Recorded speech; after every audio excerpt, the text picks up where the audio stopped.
Hello, ladies and gentlemen. Welcome back to the Wrestling for Life Network. Welcome to another live stream as we bring you NXT tonight. Lots of fun stuff ahead. We got lots to talk about, lots to get into. So get in that chat, click the buttons, join the show. Let's have some fun on a Tuesday, folks. Let's go.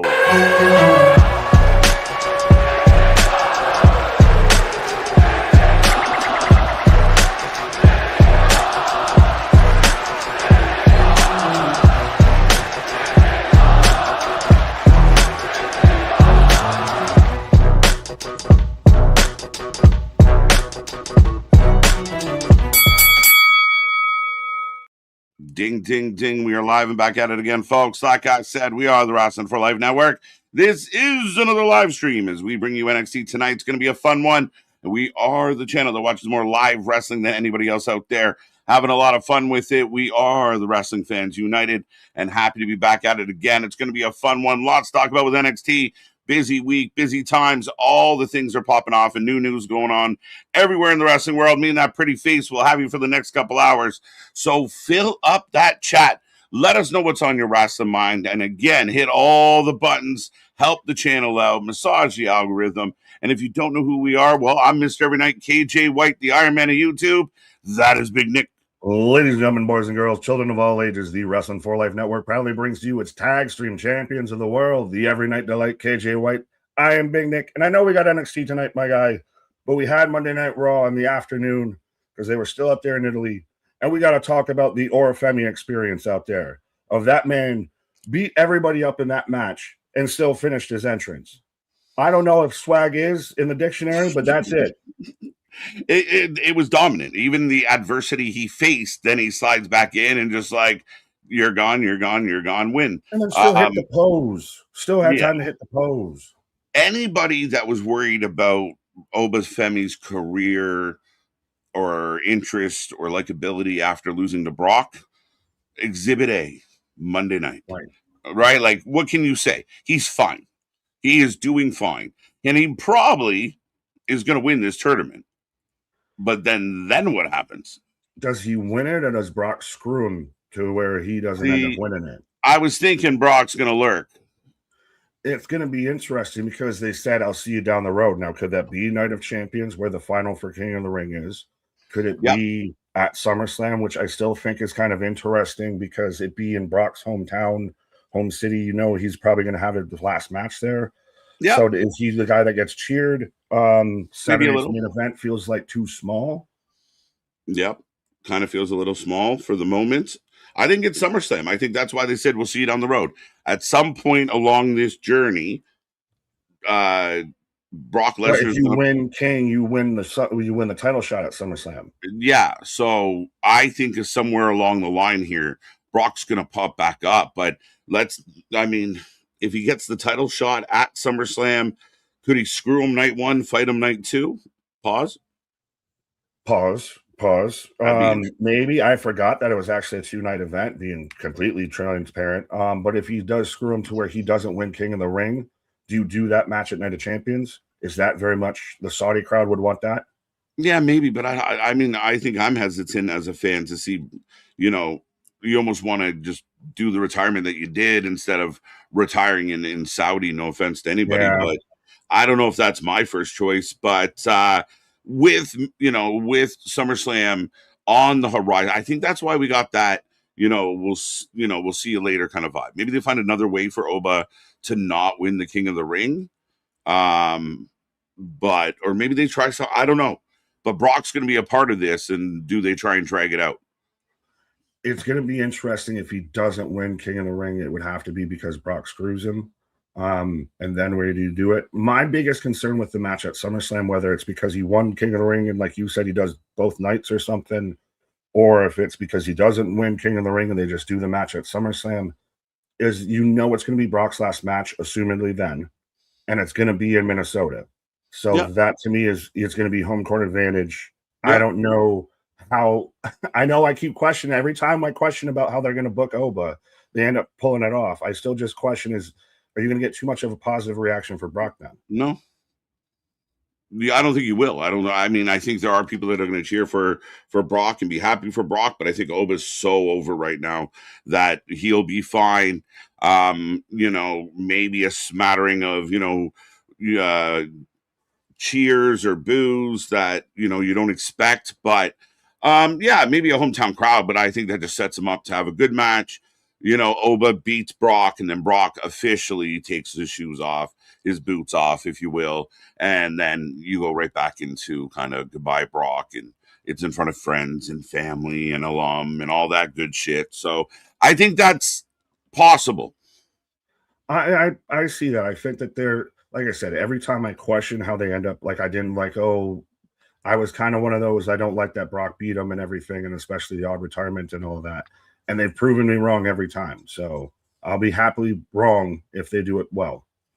Yeah, I mean, I like what's happening. It's intriguing to put him in the King of the Ring right away, right? And then, you have that moment, and you kind of, we at least they explained every step of the way. For anyone out there that, oh, this doesn't make sense or da da da, they at least explained it. Now, you might not like what they did, but at least it's coherent, it's put together properly.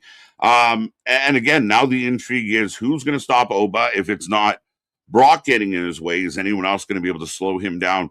He annihilated everybody. 100%. And now that I looked throughout like the whole rest of that bracket, and did you see that they replaced Tala Tonga with Drew McIntyre? Yes. They did that. And also Finn Balor's been traded. I don't know how much you talked about that yesterday. Yeah, so Finn gets traded. The idea is to get him away from the Judgment Day, start anew. I do think there's potential there where you could have you could have a guy like Finn go after Cody Rhodes and make it interesting. There's history. But it is something new. It gets him out of the kind of, it legitimately pushes him away from JD, which he's been tied to for so long. And it introduces him to a show that kind of needs some new talent, some new lifeblood pushed into it, I feel. And Finn Balor even put out a whole list of people that he'd want to face. Yeah, I don't have any problem with it. Mixing things up, kind of breaking up the monotony, I'm all for it right now. I want to see random title changes. I want to see, holy shit, I didn't see that coming. I want to see people move shows. I have an appetite right now as a wrestling fan to, I want some shit thrown in the blender. I want to frappe this shit up. Let's go. Well, I don't think that there's a better show right now that's a frappe of wrestling, I guess, than NXT, because it's a little bit of new faces, a little bit of some older faces, some very much, we've got the whole world title scene, which you've got Nakura that's still protecting Tony D. You've got Cam Hendricks that's taking him on tonight. You've still got Mason Brook that's floating around. This show is very much like you said, it's thrown in a blender and we're seeing them all torn in asunder. Yeah. And a mix of, like you said, the new talent, the old faces. Some old faces randomly keep popping up. So, some of the new faces are now going through changes. Like, we saw what happened and how we went off the air last week. Dark State, is feeling like they're back in business and they've dealt with their problem, but there's sugar up in the distance. Batman. Batman, Assassin's Creed up here. Stalking the Dark State. So I like it. I mean, I know I'm a bigger fan of Dark State than you have been, but now I'm like, oh, get him, sugar, get him. Like, let's go. This, I guess, to me feels like the most of a story that they've had to me. This has been the most that they've actually had something that feels compelling. Now you lost me in the end. That's a different. You lost me in the end. I was right there with you as far as. They haven't had a lot of story per se. It was like show up, win, little bit of an angle with the whatever tag team wanted your belts or the tag teams they wanted to get their when they wanted to get the titles. But yeah, really not like a deep kind of storyline tied into much. Maybe the TNA stuff they did was like the biggest kind of story they did in the beginning. But now this is legitimately a story being told of betrayal and enemies that were once friends. This good shit. Well, and now I feel like there's more, dare I say, character development of like I'm getting to understand more of Dion, of his kind of position and everything, a bit of Osiris, all of that. Like to me, it's more expanding. Yeah, and that's what you hope for, right? We want to see it, keep growing. Pull in the intrigue. You make them important, make us care about what's going on with them. So we'll see. I mean, the one thing they're going to have to do is find a way to pick up some energy and some, they're going to have to say some shit with their chest. They're three big guys. They're going to start acting like it because, they lost their mouthpiece. Can they carry the weight of, interestingly talking, Nick? Well, speaking of interestingly talking or about the big three people and everything, should we talk about the big three from last night or yesterday afternoon out here of Aaron, Damian, and Ronan, the top three? That's you do 2 points. The more you chat, the more you super chat, the more you super sticker, the more points you get. You get your name in the big three. You can be the newest member of the Dark State if you get in the top three right there. Yeah, I just want to quickly add, I think it's Aaron. Aaron, a relatively newer name on the channel. I believe it's Aaron's first time at the top of the charts, at least under this name. So, yeah, shout out to Aaron. Congrats.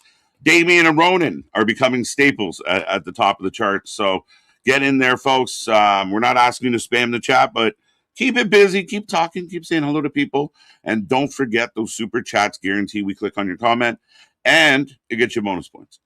Damian at number two with nothing, just sheer volume. Well, I was going to say, and speaking of volume, I guess I'm extra yappy, but we do try and click on as many comments as we do. But should we say hi to the people as fast as we can? Shoot, I am so, full disclosure, I am so pasted right now. Go. Fair enough. You got it, my guy. Zach saying National Rocky Road Day. Shout out. Kevin, what up? Eric. Hey, Wrestling for Life buddies, can't wait for Lizzie versus Zarya tonight, and happy birthday to the great AJ Styles and Spider-Man Tom Holland. Shout out. Happy birthday. Sean Reed, it's my favorite wrestling day. Tuesday and NXT, in my opinion, has been the best weekly show in 2026. Regularly scheduled because AAA is kind of not exactly sporadic, but you gotta pay attention. Yeah, we almost have to start talking about that in the conversation of best weekly show. Like, as far as every Saturday they put on a show. And I mean, for at least the last couple months, they've been cooking with peanut oil. So that's an interesting thing that we might have to start. Do you talk about MLW Power? Do you talk about, NWA over on fucking Comet? This is interesting. JCW. Dun, dun, no, that's definitely not going to be in the conversation. Man, it's a mess. With NXT, though, with having a lot of these new names and this influx of talent and everything, it has kind of put in a bit of, kind of all over the place a bit. It hasn't found its true straight direction, I feel. Oh, wow. Time flies when you're having fun, folks. There goes the pre-show. I have then. I'm like half of Mississippi. Fair enough. I got a now. Okay, I got Becky Punk. One Mississippi. One Mississippi. Just one Mississippi. Forever. There we go. All right, folks, we're dialed in. Go. We're synced up, as I think KJ is trying to sync up with life right now. What's up, y'all? So glad I found this community. Otherwise, I don't know how I'd watch NXT as it stands. Hashtag my goats. There you go. There you go. We haven't even talked about NXT is going to counter program. We should talk about this, and we will get to. We promise. But if you don't know, the Great American Bash has been announced for June 28th on the same day as Slammiversary and Forbidden Door. Oof. Yeah, so it's going to be a long day here. If we're going from pretty much 4 o'clock till 4 a.m. the next day, I feel. It's going to be an accidental marathon. Well, when you got Slammiversary and then now you get Great American Bash that starts an hour right before Forbidden Door. Yeah, like we're probably going live before Forbidden Door. Yeah, like we're probably going live at 3:30, and whenever Tony lets us leave, we will leave that night. So it's going to be a busy one as Zarya is already kicking us off, Nick. Why don't we rapid fire through some names? You can shoot, and we'll be quiet for a couple minutes and let you get that done. Fair enough. Z-Man Scar, what up? Well, you got to read at least that one. Daniel Berry Sports Highlights. How you doing, buddy? Welcome back. Trey, I see you. Denisha, MDB, what up? James, where are you? This live stream is paid for by the New World Order. Hey. Right, let's go. Kevin, what up? TJ, I see you. Jose, OG Dale. I saw OG Dale had one. I probably missed it. We just started. Nick's already bitching again. Oh, thanks. Love you too, Dale. Love you too, Dale. OG Dale wasting no time. Yeah, now I gotta try and find it, but no. Paul becoming a member for 30 months. Shout out, appreciate 30. You, my guy. 30 months for 30 more months. PFG, LFG. Yeah, I mean that's more time than you get for armed robbery in some places nowadays. Well, now, see, it was right under my nose the whole time. Big Nick already bitching again. Jose, Nick was proven wrong. What a shocker. Love you too. Wow, like out the gate. I take one Tuesday off and just shots fired. I miss a Monday because it's in the afternoon. Shots fired. But I will put a poll up, Nick, while we're getting started here. But everyone's new favorite rocker, Lizzie, taking on Zarya. This one's a hard one to call. No, not for me. Fully just Zarya fandom. Did she, has Lizzie started calling herself like the Mage of Metal or something to that effect? I feel. I feel like I heard it last week, but either way, she's very much caught in fire, but I still think Zarya needs to be like top of the pops out here. If she's going to even turn on Soul and everything, she has to win the North American title. She's the big heel in all of this. Yeah, to an extent, I completely agree with you as far as I think Zarya's got a bright future, and I think big things are coming her way. Now she's on her own. How will she, how will she survive, or will she thrive? But Lizzie comes in with a big name, a big amount of fanfare, and people seem to be behind Lizzie pretty quick. So I think Lizzie loses, but I don't think it's a slam dunk. But fair. Dunked in the corner. Right. But Spaz dunking in the corner with a $10 super chat. Holy bleep. It's the instant Instagram inspiration, KJ White and top guy, Large Nico. Miss you guys. When we're time shifted, sad face. Thanks as always to this community. I'm scratching the lid at 1800. Let's go. It's the jump from 1.6 to 1.8 was quick time, my guy. Congrats on that. Keep up the good work. Sounds like a bottle of tequila or something. 1800. Right. But James Paul, what up? W Frappe mentioned. Taco, what up? Ricky, hey pals. Let us know, folks, you got for this match as this keeps going and going and going. KJ's lit. Like a Christmas tree. I feel you, KJ. This should be a good one tonight. Right. Let's go. Let's roll. Let's roll. It's when your schedule gets thrown off, but there's certain steps to getting on live, and when some steps go later than you anticipate, this is what happens at the game. We're good.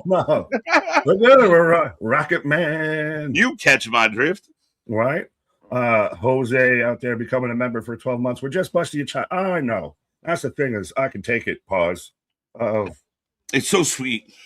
It's okay, yeah. Nick. We still love you. After all this time, I think we got it.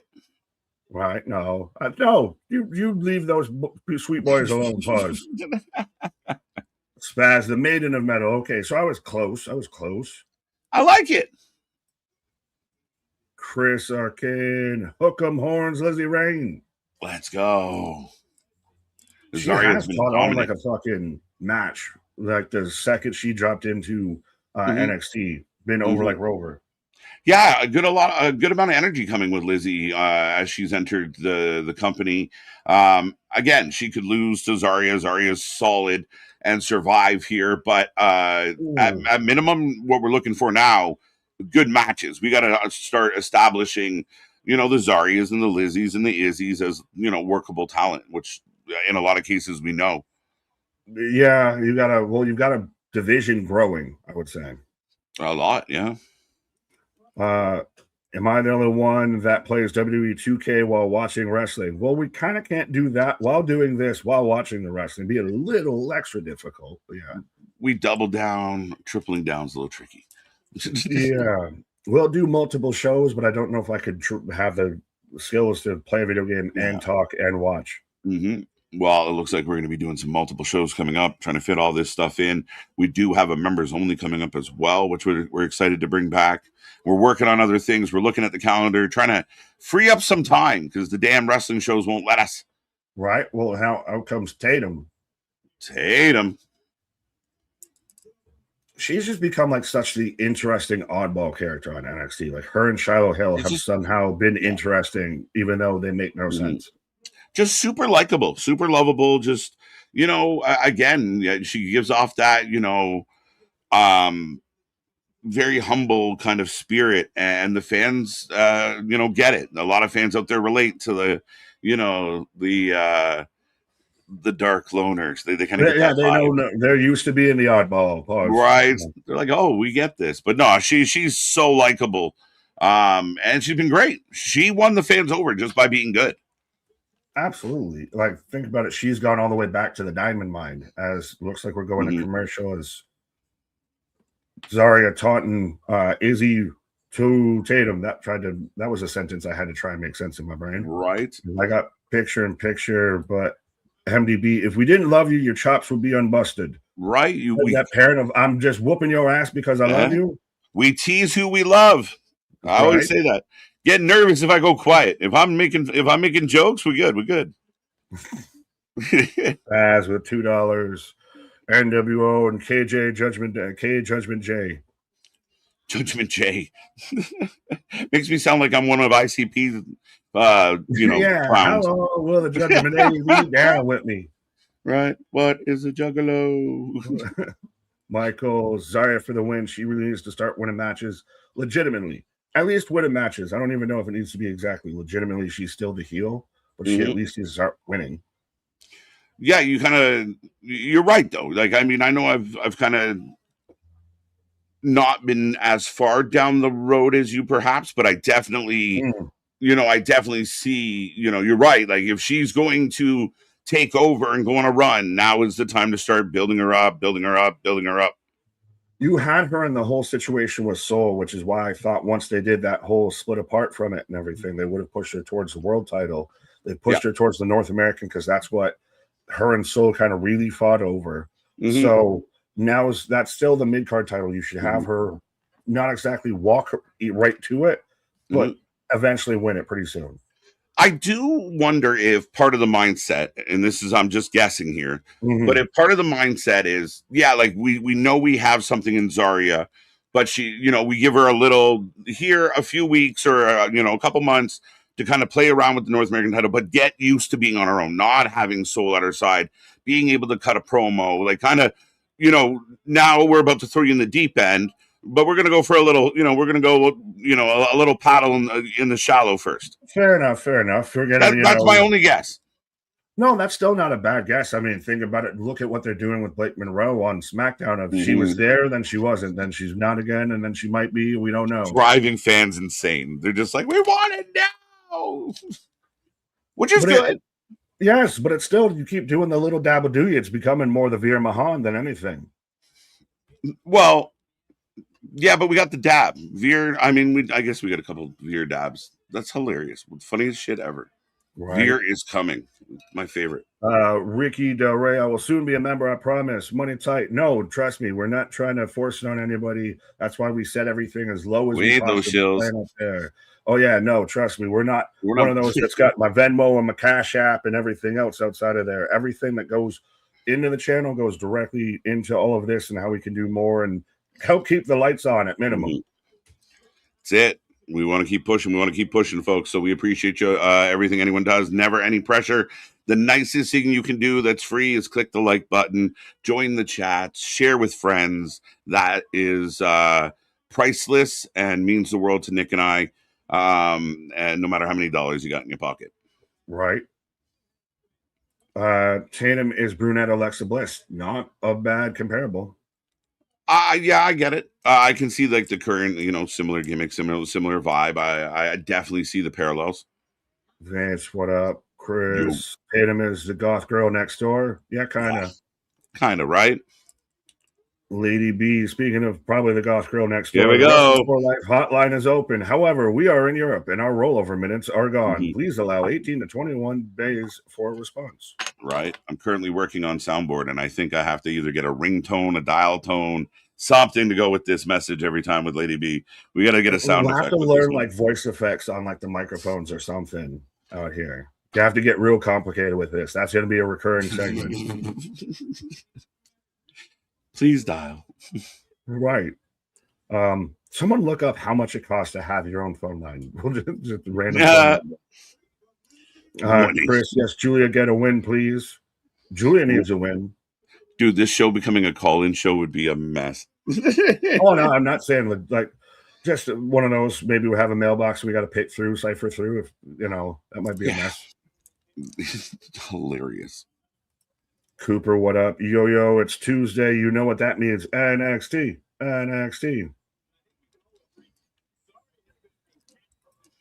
Taco Mark, worst part of AAA is Dom Mysterio holding the title hostage. He's defending it at Triple Mania. Yeah, but that's not the worst part. It's not even a bad part. But I know it probably annoys you a little bit, doesn't it, Taco? It sucks. The guy's a pain in the ass. Well, he hasn't been that much on WWE regular TV as Lizzie would roll up for a 2 count. Right. Price to start as low as $2, Nick. Yeah, $2 make you holla. Right, let's go. Do something strange for a little piece of change. Ooh, 2 count. Does anybody else remember the joke hotline you could pay 99 cents a month for through Mad Magazine when you called somebody told you 5 jokes? Yep. There was the that's joke. All we need is some like that. Yeah. The movie line guy or whatever it was called. I think that's close. But you'd phone in and get your movie times and what was playing, and if you missed it, you had to call back and go through the whole bullshit again. And then I remember my kid brother.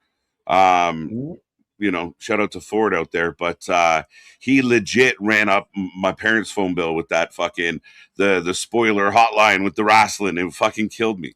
He'd be in the fucking. How about they're talking to Gene Okerlund? I need to know. He was phoning, $50, $60, $80. Who's this man talking to? Yeah, but now just think if you move that decimal point 2 points to the right, now you just got, Sasha Banks's text line. Right. But sorry, Lizzie. Thanks for trying. And you were right, Nick. Like, just dominant. Well, I mean, she's got. And that's what you want.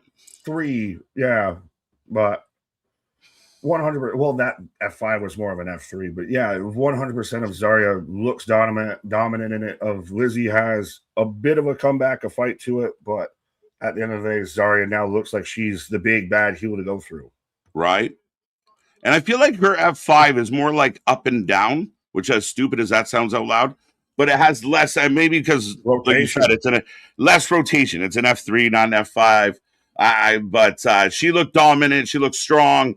Lizzie put up a good fight, but ultimately not enough. Zarya, like you said, a couple people in the chat said, she's got to start marching through the mosh on this one.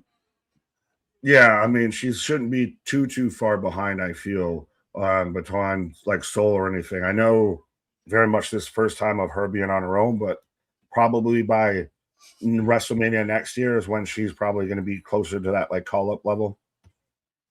Right, let's go. Oh, shit, wait a minute. Nope. So Tatum saving Lizzie. You can have your title match. Just don't beat up my friend.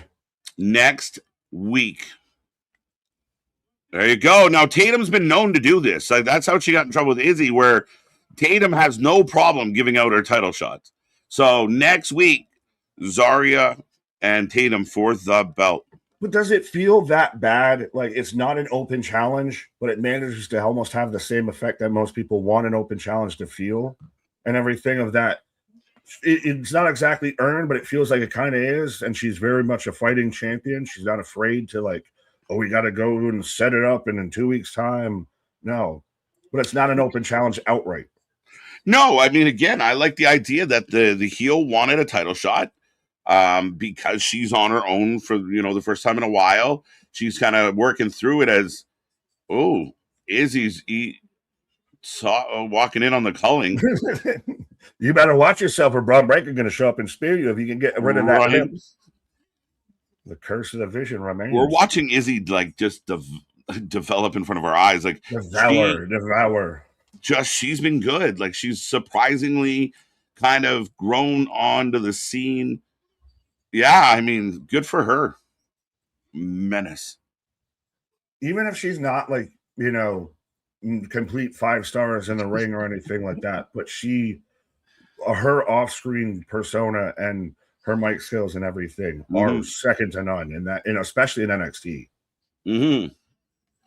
As now, Dark State does have a red X over one of the 4 members. Just change the thing. Why do you need to keep having the red X? Can you not afford the budget to just get rid of it? No, you want to remind people that you just cut somebody because you're feuding with that somebody. So I don't mind that. Eventually you change it, but right now you just change it enough to let people, oh, look. Sugar. Take one. Batman. He's literally Batman. He's got a back. Did he just take out? I think he just took out Dion. No. Color. Sorry, it's dark in here, man. Well, still, that's why. So now what are you going to, every time that, they kick the next member out, you're going to have another X over them? Yeah. It's like the bowling screen of, all right, how many strikes do I have so far? Right? No, I got no problem with that. I mean, you want that, symbolism of like, look, we were 4, now we're an X. Now, if they get someone new, the X comes away and a new symbol goes up. So that's also a new member of Slipknot shows up. Right? Could happen. Some people have said, could Jensen be joining the Dark State? Oh, who said that? Jensen is the only source that says that. Right. Jensen started the rumor. He called Dave. Hey, I think he's really cool over there. Yeah, that's what that was. Right. Nikita Lyons apparently heading to the main roster. Do you really want? We're on commercial break, folks. Right. I know there's a lot of chats we haven't got to yet, but we should address the whole pay-per-view situation. And interesting, because is everybody mad at everyone? Did this become a triple threat match by accident? I know that TNA is going at 4. So WWE nicely slips in at 7, but there is going to be some overlap there. And AEW just stuck at 8 o'clock on, to me, as it stands right now. And I know we haven't even begun to book it, but of all the pay-per-views in WWE's catalog right now, I think Forbidden Door is the one that you're like, I don't know. Well, AEW right now, I don't know what, as even a New Japan fan, I don't know what would be the big crossover matches you'd have between New Japan. I know they bring in CMLL, but none of that feels like it's needed, or it's just you're doing it more because of the stipulation of the pay-per-view than in these sort of stories, which I never like. But it is very much going to be a super jam day, and it's going to be it's going to be a fucking car crash, and whoever comes out and makes it out. And this got all 3 that are like the 3 brands competing for all of these ratings and all of these time slots. Oh, for sure. Very much so fighting for the number 2 spot. Yeah, and for AEW, Forbidden Door is a big deal to Tony and internally. Like the sickos love it, and like it's a big deal. It's not just a throwaway pay-per-view. They've had good Forbidden Doors in the past. Slammiversary 1A, 1B, as far as their calendar goes. Yeah. And then, Great American Bash used to be kind of bigger than it feels right now, but it is one of the bigger NXT shows. So all 3 companies are going to want to do good.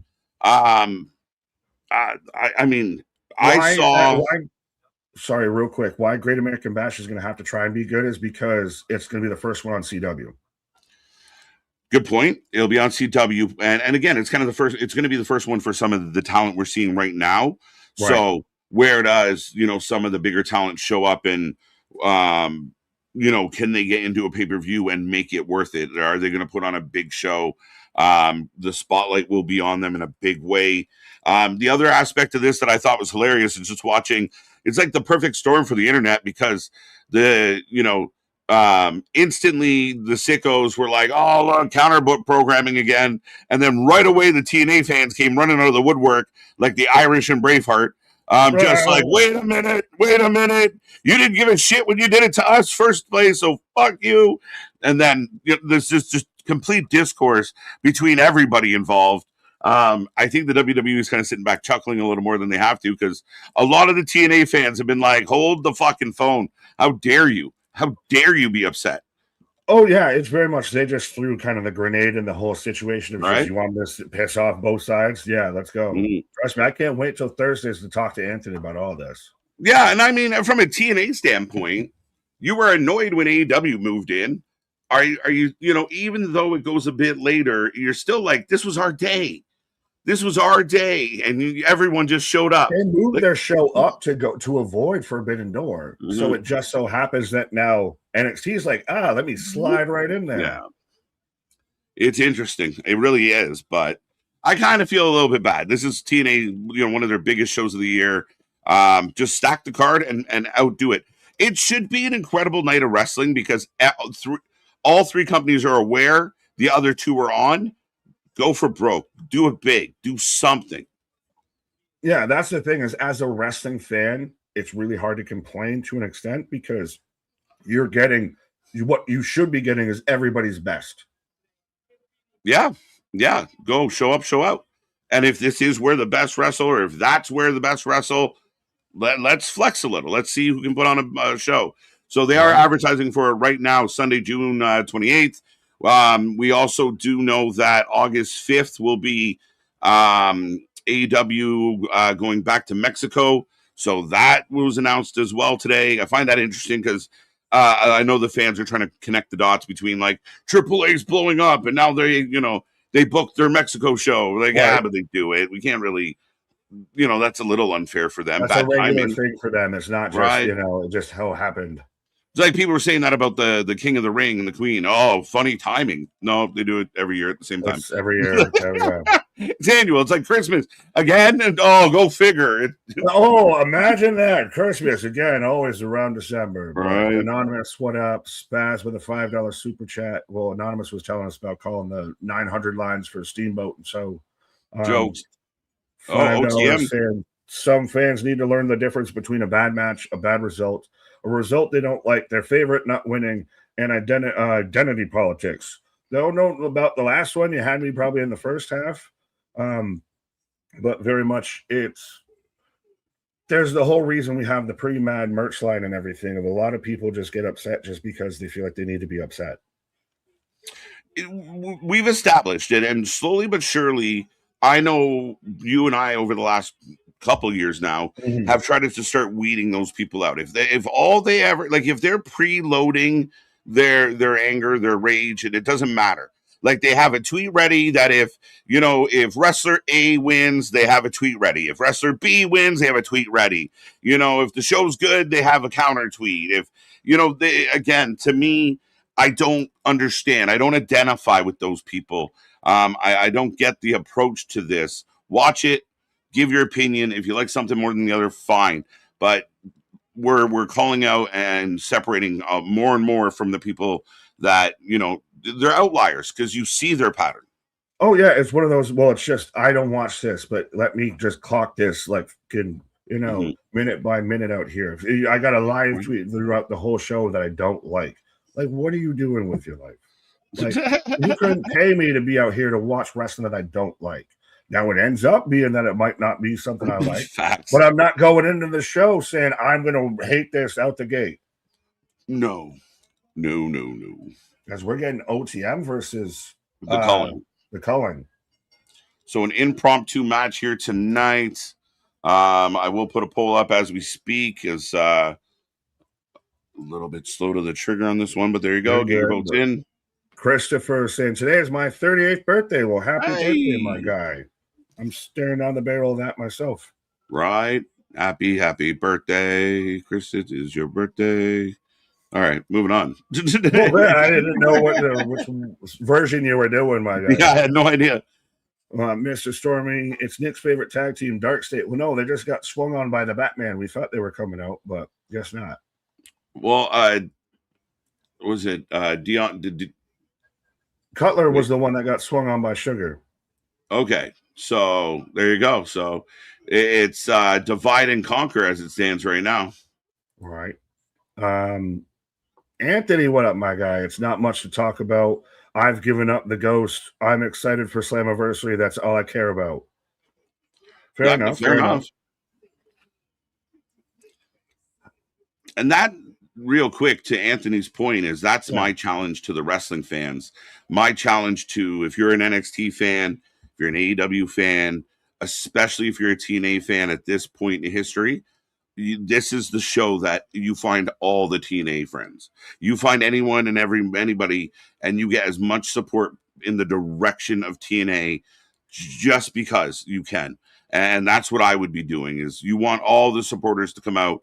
For all the true lovers of TNA wrestling, this is one of those nights where you be noisy, be loud, react, post about it. You have a presence. Make sure that presence is there. 100%. I want a war, damn it. Let them fight.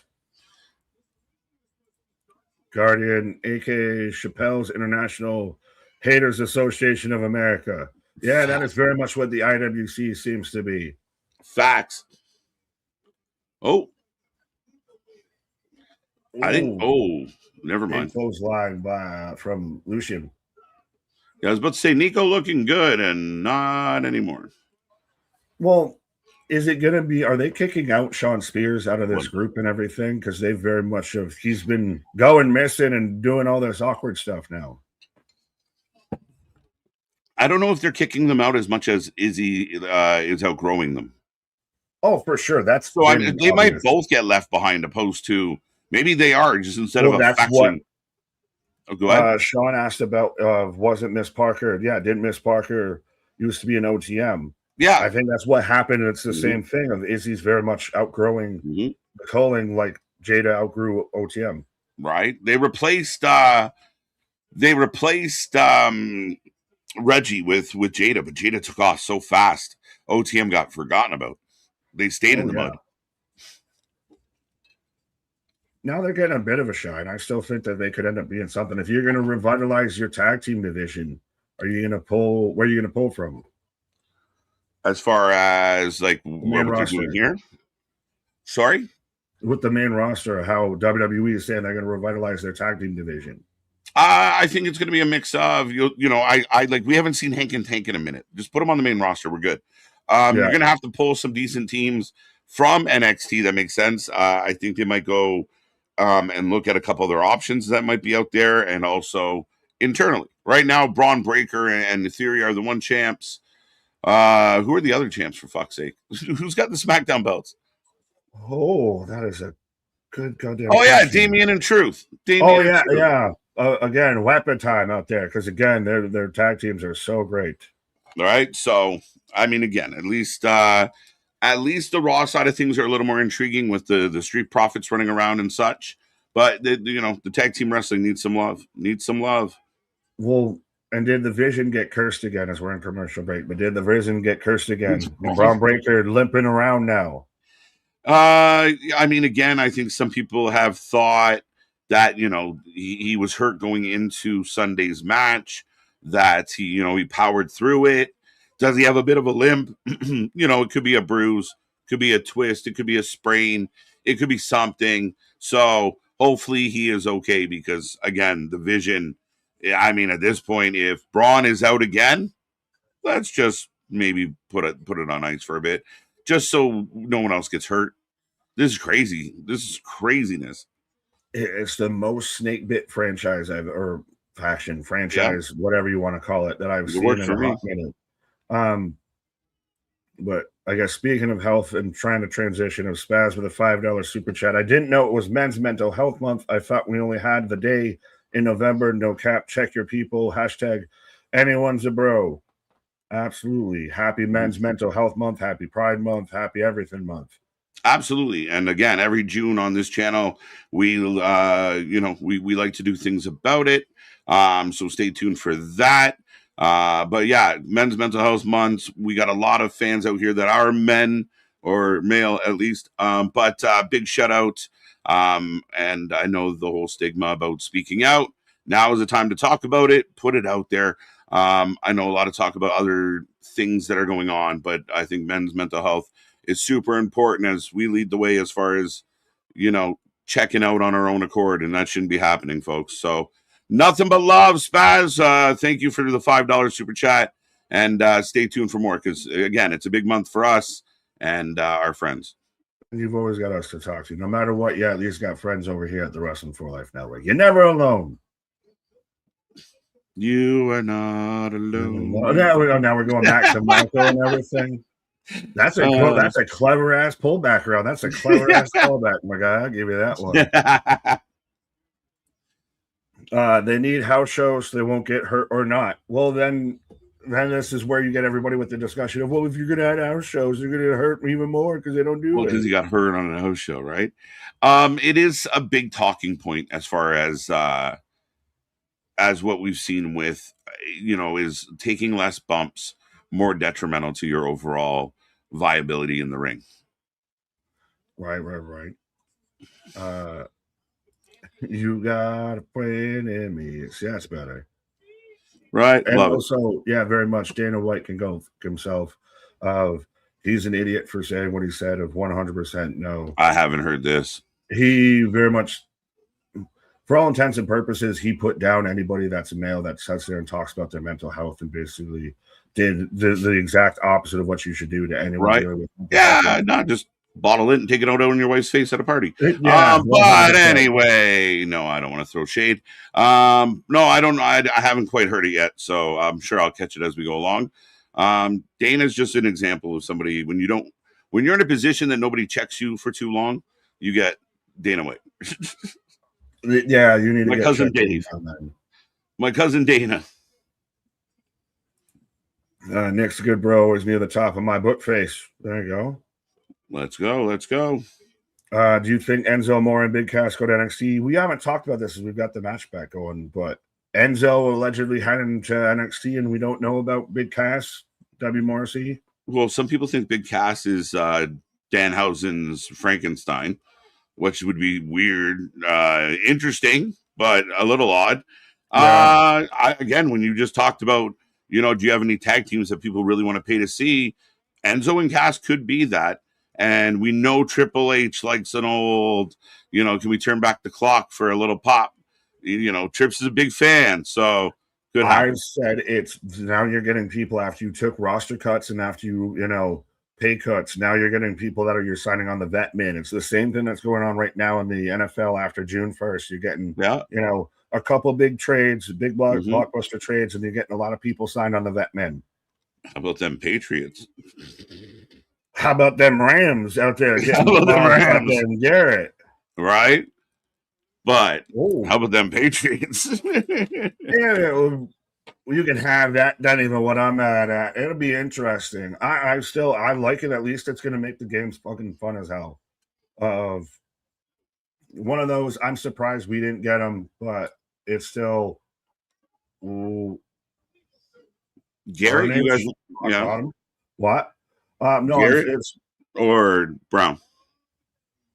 Whoa, with Miles. Well, technically with either, but okay. AJ Brown would have been more affordable. 1, 2, 3 as OTM gets the win. Wow. All right. OTM, we see you. Well, and Spears actually got legit busted on his cheek. I was trying to say it while we were talking about the NFL trades, but he's got that the Moxley from Double or Nothing where he got busted on his cheek instead of his forehead. Right. He's caught a rogue thumbnail. Yeah, he caught a rogue elbow, but Myles Garrett would have been crazy if we got him. AJ Brown would have been interesting. I would have loved it, and now it's just going to be interesting to see if we play them twice a year and maybe we get Stephon Diggs back if he's not choking up people out. Oh, that'll be interesting to see what happens with Diggs. Right.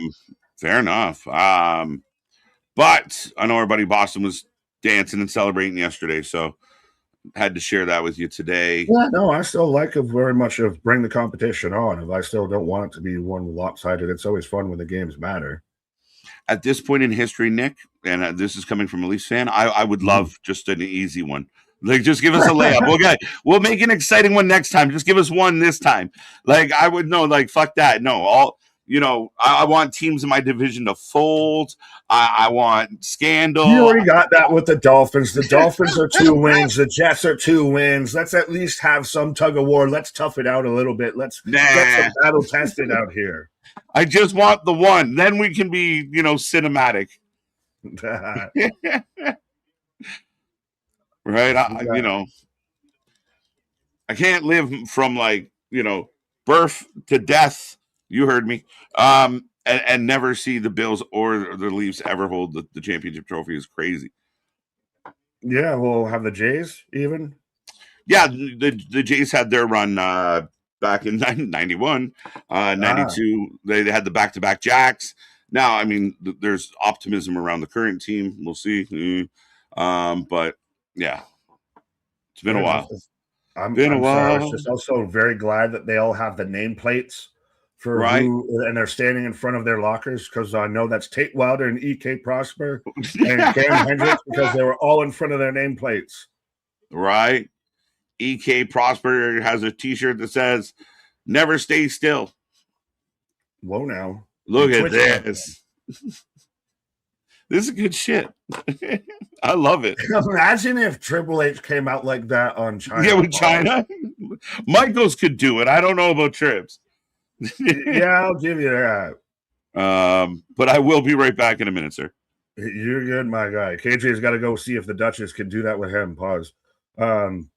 But so we've got the Vanity Project all out here of Swipe Right, Jackson Drake, and God damn it, I always forget her name. Not Nicole Bass, but it's Nicole something, I think. But yeah, we've got Jackson Drake is taking on, I'm sure we might have a slide for it. That is Jackson Drake is taking on, no, we don't. So let me check the preview I have pulled up. Jackson Drake versus Tate Wilder. Okay, so again, there we go. That would explain why he was in the previous segment. It's still, this is the only thing and why I get why, NXT right now might be not in its peak form, because we're still trying to figure out who exactly everybody is, what's everybody's motivation, where everybody's going with all of this. We're getting all of these new talent that have come from Evolve, from here, from there. We're getting them more established, and that's what you're always going to deal with NXT, with them being a bit of the feeder system. I know there's still always are they a third brand, or are they developmental? Excuse me. They still walk that terrible tightrope, but yeah, now they're in that kind of, we're learning phase. If we're reestablishing as going for the random Teddy Hart, just randomly walking the ropes. Oh, they cut to Jackson Drake trying to do the fucking MJF face, and it looks so goddamn goofy and stupid. Somebody do that. If anybody knows what I'm talking about, when MJF had the face and he cuts the camera like this, I think it was during the F-Ice chance of Jackson Drake just tried to do the same thing to Tate's entrance, and it just looked so stupid. They're developmental that moonlights as a third brand. Yeah, I'll give you that one. But let me know, folks, who you got. What you got? Tate Wilder, who looks like Evan Bourne or any default creative character, taking on Jackson Drake, who also looks like your default heel character. Tate Wilder looks like, what's his name? The character that they made for Cole, whatever his name is, in the new Mortal Kombat movies that they just made to be in those movies. But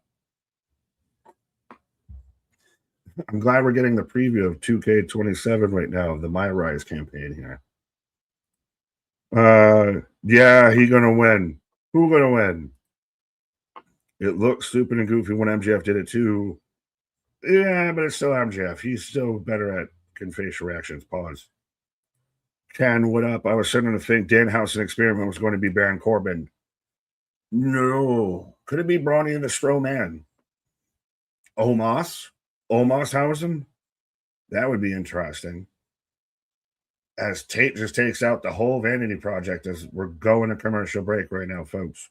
As Guardian, KJ, Nick, FYI, I'm currently modding a PS5 controller for my niece while listening to you call NXT play-by-play. Guardian, shout out, my guy, of the fucking mental acumen and dexterity. I do not possess either of those. Yeah, I could never do something like that. I'm not mechanically inclined. I'm just verbally inclined, if that makes any sense. But no, shout out, my guy. Appreciate you. And I'm still on the PS4 level. I haven't gone to the PS5, and it's starting to get more and more like I might need to, but I just don't. I have a ton of time to play games or anything. What I mostly do is now just play older sports games, older sports games. Tate certainly is wild. I'm a real wild one. Jackson Drake needs knee pads, dog. He needs to gain like 10 pounds. Like even Zack Sabre Jr. looks like a fucking bodybuilder compared to him. Marvelous Queen. Imagine if MJF got all his hair shaved off, making him look like a baldy man. Yeah, but it didn't happen, and it's not going to happen. And now I'm more disappointed that we're getting Roosh and everything tomorrow night when we're here for Dynamite.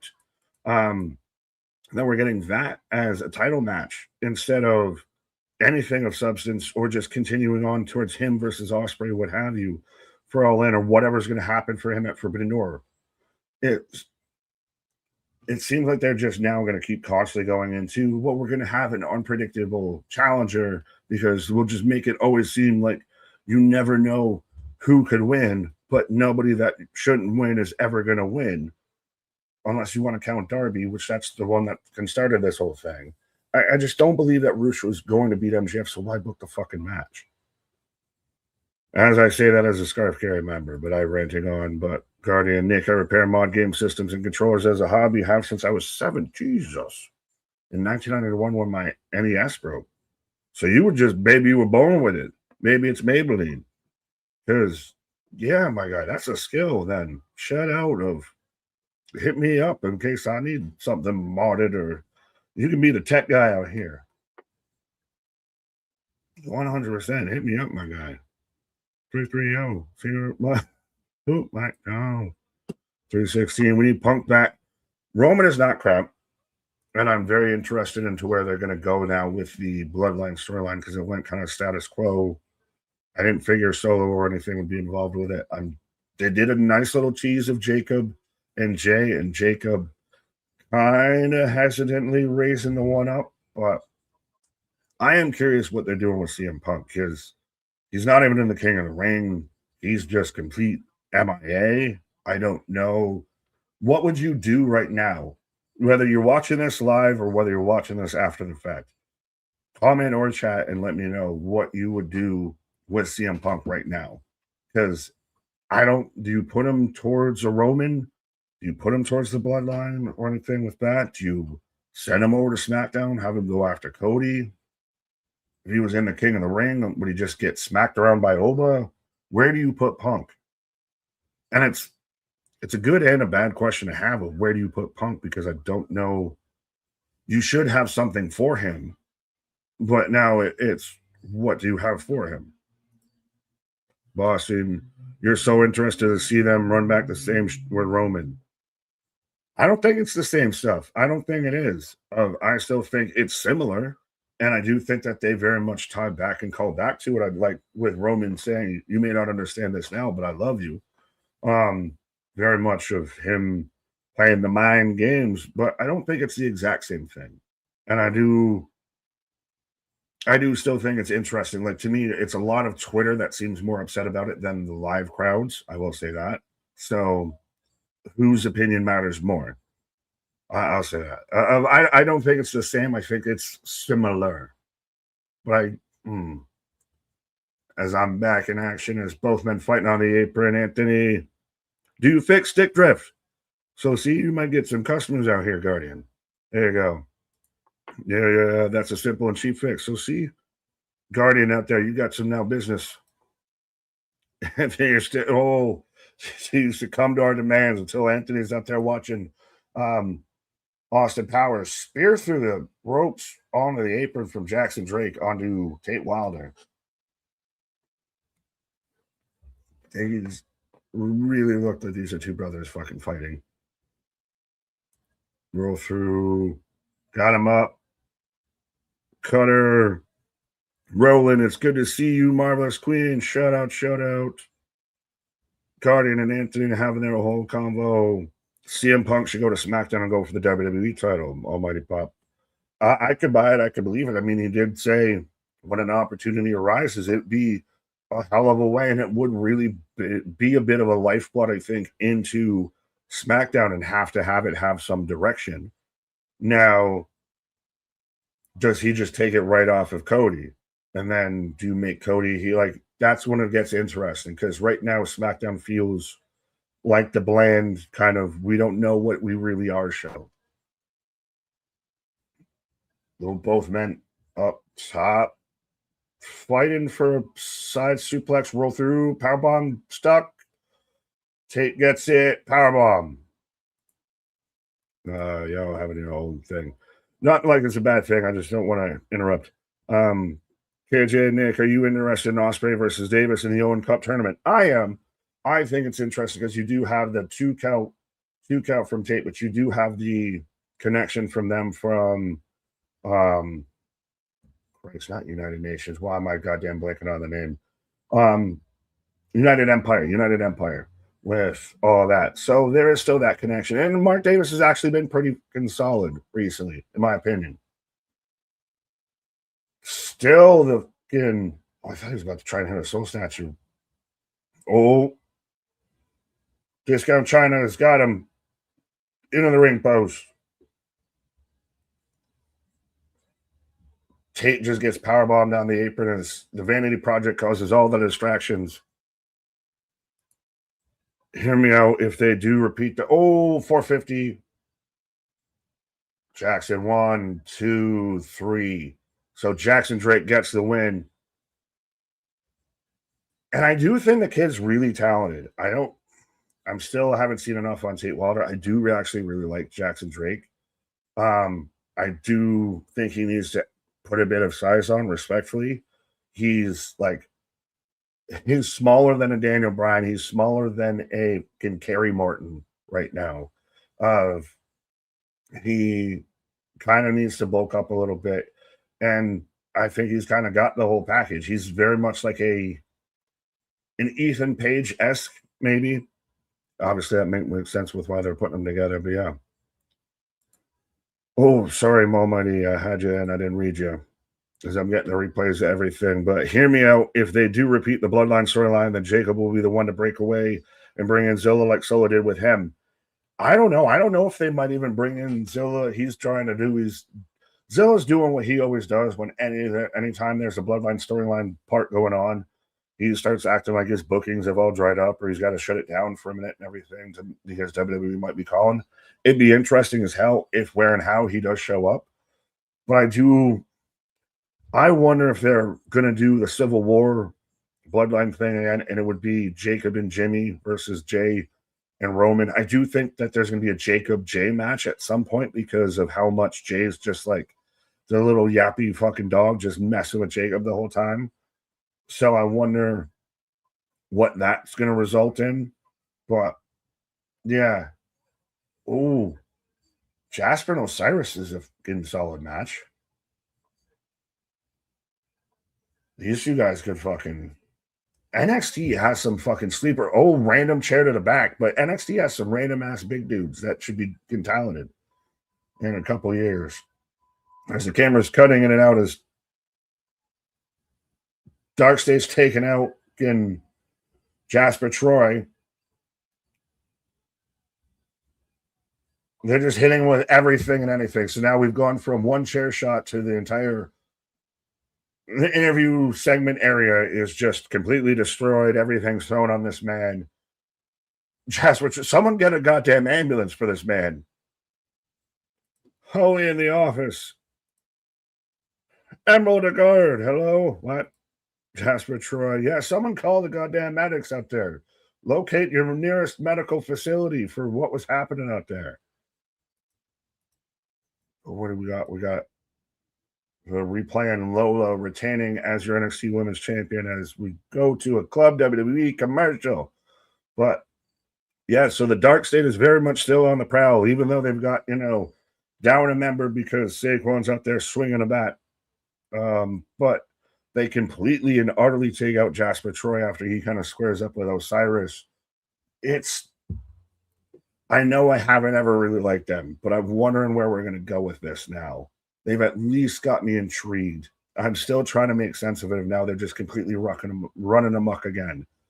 And I know KJ is going to come in and you haven't understood it, you don't get it, but no, at least now I'm starting to pay attention. Maybe it's me as a bad fan, but now they've got me a little bit more invested. Of now, I really want to see where they go with Saquon and all of this. I think he's the guy that very much could be a breakout. That was my whole issue with the group before, is that they had a bunch of talent that could break out, but they were all jammed together. So now maybe Saquon can really break out and pull more out of the rest of Dark State. So I'm interested to see where it goes. But they have run amok so far all over NXT tonight. Someone, please call 911. Wyclef voice. I can't do a Wyclef impression, just spontaneous. Who hit the cameraman? I think it would have been Dion. Yeah, Dion with the chair would have been smacked out. But yes, Spaz out here is wearing another commercial break, folks. So I will remind everybody, be a friend, tell a friend, like, share, and subscribe. Again, we got the members, we got all of this, everything like that. But the best thing you can do, and it's free, it costs you nothing, but it means the absolute world to us, is hit that like, hit that subscribe, hit the share more than anything, honestly. Spread the good gospel of wrestling out there. We're ever so close to 11K subscribers. I know we still got to try and arrange and figure out how we're going to get tattoos and everything for 10K, but we're even in quick time, almost right around to 11K. So keep spreading the word. The summer's heating up when it comes to the Wrestling for Life and when it comes to wrestling. So be a friend, tell a friend. Trust me, you're doing your friends a service, letting them know and saving them from bad reactions, bad content creators, bad streamers out there. Trust me. All those bad faith aggregators. But Spaz with $5, I need him to cut a fired up promo. Like no matter how wild NXT gets, Tate is wilder. Also, apparently we get heavy TNA presence at Triple Mania. I had not heard for Triple Mania, but that seems very Russo-esque, a bit of a promo of it's always wilder. Yeah, that feels very, speaking of TNA, that feels very TNA Russo era vibes. I don't know. Tate Wilder again, and I think it's with a lot of the newer talent. I'm still with what's his name that's challenging Shiloh Hill for the Tristan Angels, that's challenging Shiloh Hill for Mr. NXT. The man's a sheep farmer, pageant boy, all this. I'm still trying to very much figure out what some of these characters and what some of the talent are in this new wave in NXT. Like still Mason Rook is still kicking and screaming. Well, the Rook, that's putting me in checkmate. There you go. Speaking of kicking and screaming. Whoa now. But yeah, so Tate Wilder versus Jackson Drake, pretty much generic wrestler number one versus generic wrestler number two. Your thoughts and feelings and opinions? They just seem so young, right? Like, and I mean, and to their credit, but they're so young, so it's like teenagers running around, running amok. Not bad though. There's talent there. There's some real cool spots. The one like the reversal of the DDT on the apron was cool. Definitely athletic, definitely something to watch. And there seems to be a good number of kind of smaller, fast-paced, quick-moving wrestlers. Is someone getting an NFL commercial? No, you're getting SummerSlam. No, SummerSlam commercial.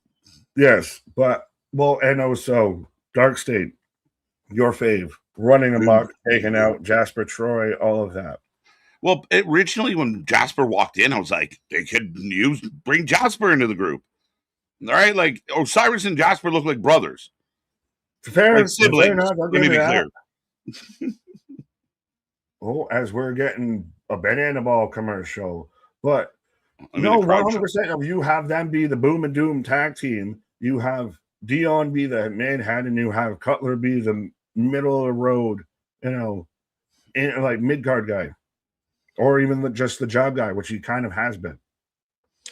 Yeah, to an extent. Yeah, I'm really curious, right? Like they took out Jasper, so now does Jasper help Saquon get revenge? Because now we both have the same enemy. It'll be very intriguing. But here's a Lola at the Copacabana. Well, I'm like, there isn't a Survivor Series kind of like squad on squad show or anything coming up that I would think, because you could get like Saquon and Jasper as a team together. Now you get maybe another 3, and you get a 3-on-3. Mm-hmm. Yeah, or even just remember like people that are going to be in the Iron Survivor at some point when they do that again. So it'd be interesting to see how this goes. Lola is in the ring, folks. Yeah, and she very much, especially after last week, I think, has solidified her as the NXT Women's Champion. Like she's taking the ball and really starting to run with it now. She really has. You're not like the AAA stuff has worked for her. She's grown. She's another example of someone we've watched genuinely develop in front of us. So for my money, love her as champ. She looks like $1,005,000. A Lola simp forever. Lolo for life. Yeah, well, and that's the thing is with how much we've watched NXT and watched it week in, week out, night in and night out. Of you, like you said, we've seen her literally develop. I've cracked wise at her with the fake onion tears and everything, right? And she's completely gone 180 from that and managed to legitimize being world champ of top of the charts, top of the division. Yeah, 100%, and it works. She's over as a baby face, but now who steps up? Right. Well, speaking of stepping up, I'm going to step aside as you can admire your Lola. Well, Nick, taking a pause for the cause. Lola's got a mic, folks. How we doing out there on a Tuesday? Do we get Darby tomorrow if Kevin Knight versus Speedball? Yeah, I could definitely, but Darby was so banged up. Do you have to wait a week? Like Kevin Knight cheats to beat Speedball, he gets more heat for that. Maybe he lays a beating on Speedball to get more heat, but Darby doesn't come back this Wednesday. Knowing AEW, he will probably show up on Wednesday. As we got company, and it is Kalani Jordan.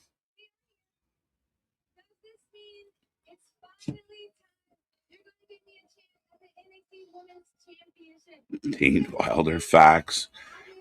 Thank you so much, Kevin. We appreciate the love, sir. There you go. We might have our answer. As we got Kalani rocking a bit of a mohawk here. Looking like she just came from cheer practice. Her name is Lola. We have to admit Lexus Pillman Jr. will never make the main roster. Joe, as it stands here right now, there is no way to see it any other way. Like you really can't. Like, maybe, but it doesn't look optimistic for him right now. Now, could something change? Could he change up his gimmick, change up his attitude? Well, sometimes, all of a sudden you catch fire. But Mr. Pillman doesn't seem, I don't know, very doubtful at this time, and rightfully so.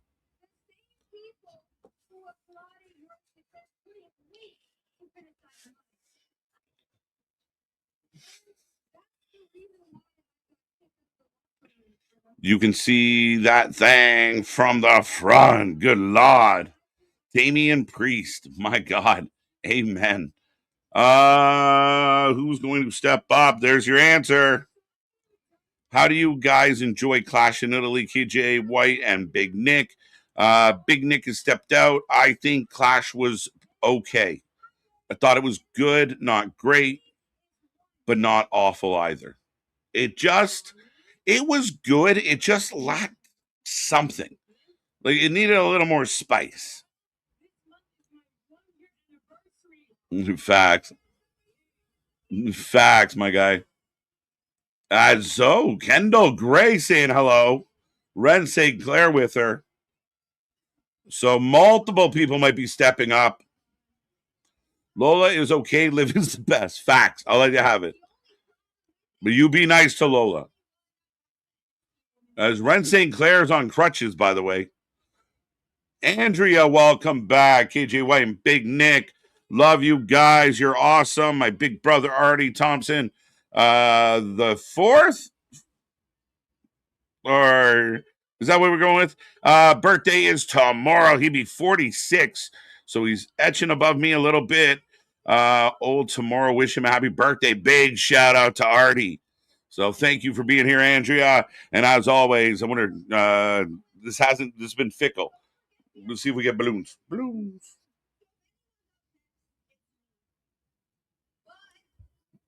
Maybe not. Sorry, I tried. But happy birthday, Artie. 2-1 Canes. Crazy. Stanley Cup is up for grabs, folks. Hurricanes, Vegas. Who you taking? Who you taking? As far as the show goes right now, I got Kalani Jordan in the ring, Kendall Grave, and Lola Weiss.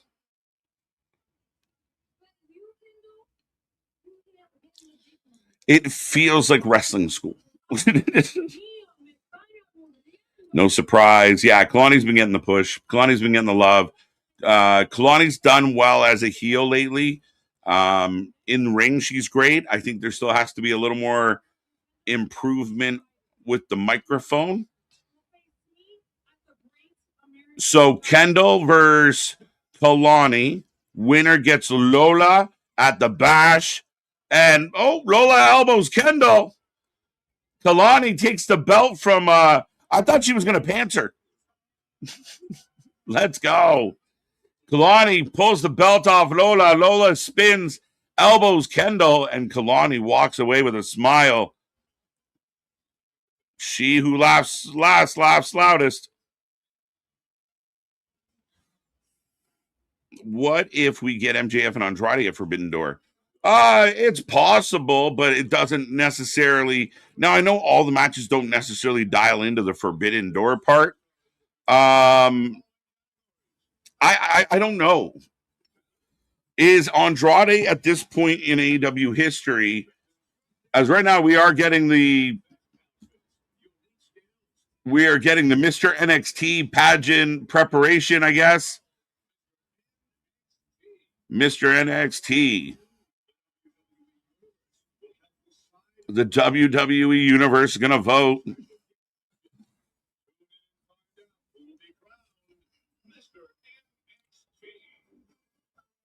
Mr. NXT being hyped up.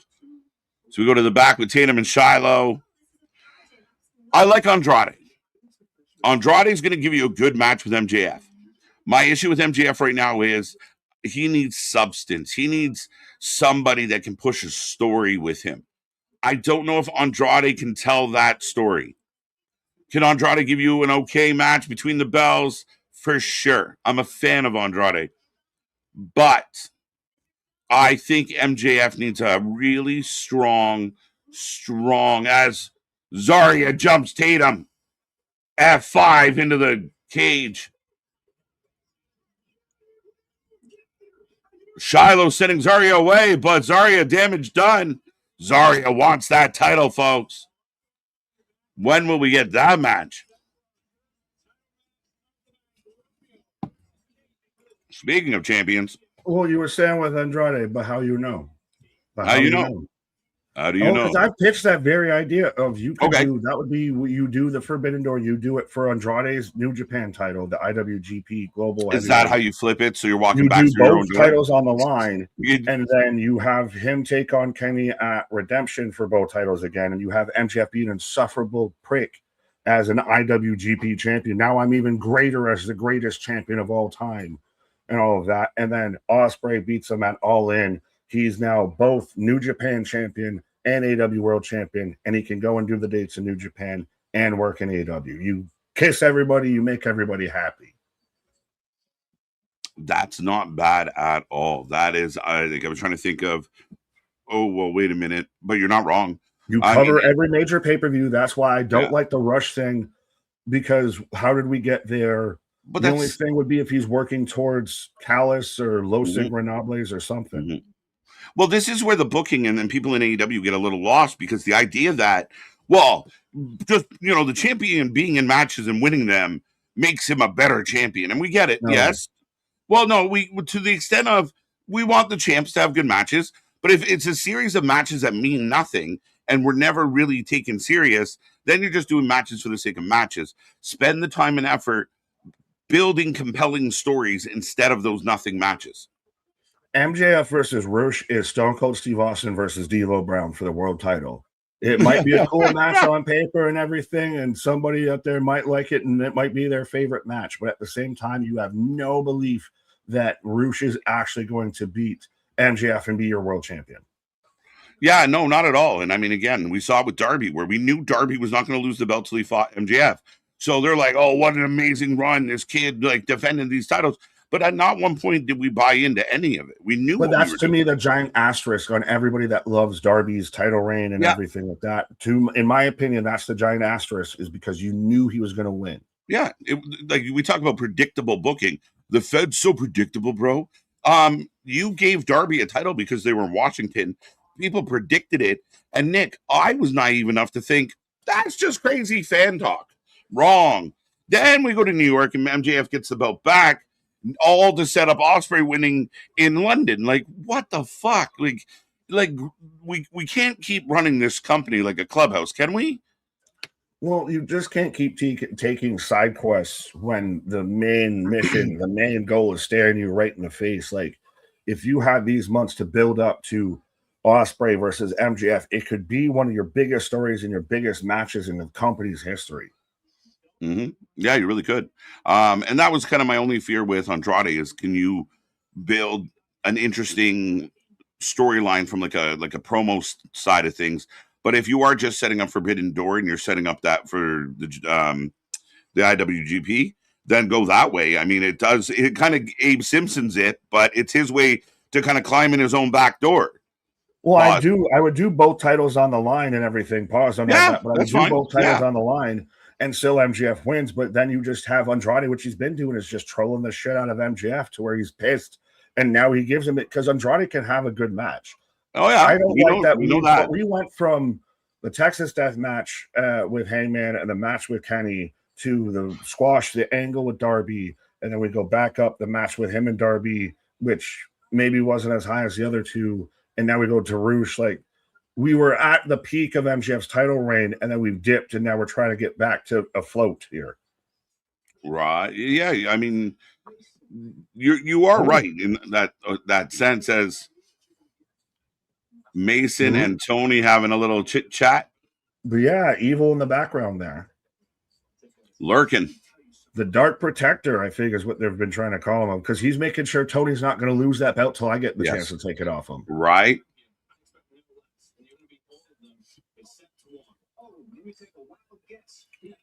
Let me take a wild guess. Oh, Robbie, who's had a rough night.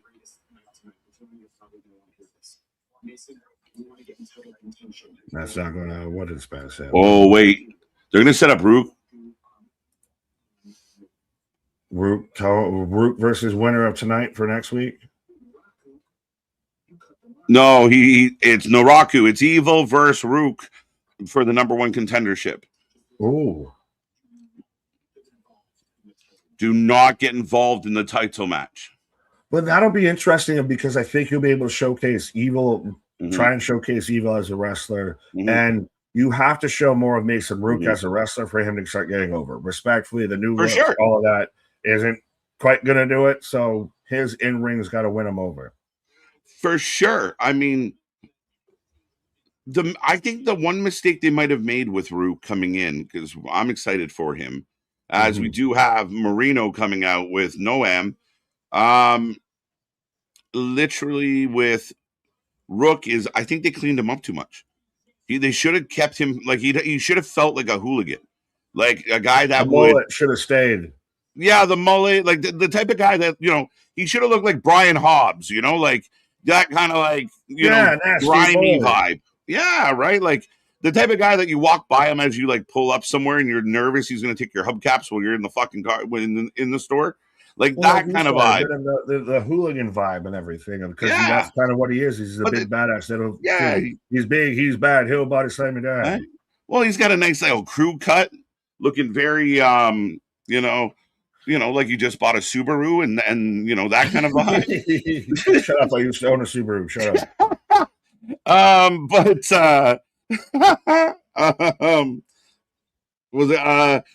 They just like too clean cut. Like he's wearing a golf shirt. I want him to look like I want him showing up in like a tank top that doesn't quite fit, and there's one nipple sticking out. And, like he looks grimy, Like I want him to look. Well, again, the mullet grimy. was where all his power was a little bit. Right, a little bit. Like he just looks too not him.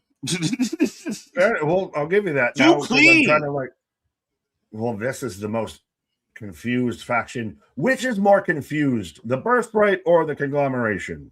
Man, at least the Conglomeration is like we are just a gathering of people. This is actually trying to be a unified group. So I listen. So everyone can see. Look, no bias. I don't like the Conglomeration, but they kind of tell you what they are. These guys are trying to be some like Birthright, but it's such a weird collection. And right now, I feel like Pillman's trying every gimmick he can. Like he's part cowboy, part fucking vampire hunter, part fucking rock and roll. Leader, yeah. Well, and then on the other side, you've got Romeo out there, who him and Noam look like his big bro and little bro, except big bro. They really do, man. And I just need to get away with the speed division. Like, it's not working. It hasn't caught on. It's not doing much of anything. Like I said before, I don't like it, but it's so small. It doesn't bother me enough to like. It could go away. Like just the Heritage Cup just went away. You got all these fucking teenagers running around wrestling. Just make it cruiserweight belts, man. Junior heavyweight titles. Facts. Light heavyweight, whatever you got to call it, anything. Yeah. You can't do a TV title. Would you do a TV title? Maybe. Why not? I mean, I miss the old WCW TV championship. But I think a light heavyweight title would have almost been probably be your best bet. We just saw Tate and we saw Tate and Drake. These two guys, we know of all the luchas that are running around right now. There is a lot of young, high-flying, bouncy talent. Javon, Leon might be coming, but he might be going to AEW, but that's a different story. But yeah, a lot of high fly, like speed would be better served as something else. I will fully agree with that. As Spaz with a $5 super chat saying KJ Dark State is a better shield than the Death Riders, and Birthright is a better bloodline than the Elite. That was a lot of something, and might be on some of it. And the Dark State is a better shield than the Death Riders. Okay, I see what you're saying as an homage, right? Birthright is a better bloodline than the Elite. All right, you lost me a little in the end there, but I see what you're saying. And I mean, I mean, everyone knows how I feel about the Death Riders at this point in history. The first one, I can see the argument. The second one, respectfully, I think it would still go to the Elite with that one. Yeah, probably. The Birthright's a mess. Like, what was your Birthright? Mediocrity? Like, what are we talking about here? What are we doing? But and like I said, Pillman looks like a guy that's struggling to find an identity because he's got like little bits of every other gimmick you can think of. What would you do to fix him though? Like, does he just go full embrace? I'm Brian Pillman Jr. Go full like he did on AEW before of the Cincinnati. I'm the loose cannon. I'm go full second generation. Not everybody can go Braun Breaker and be second generation, but not second generation. Yeah, I think at this point, like I think I would have done his onboarding a little different than they did, but c'est la vie, we can't change that. I mean, I think either he goes away and you don't see him for a little bit, and then he pops back up with a completely different approach.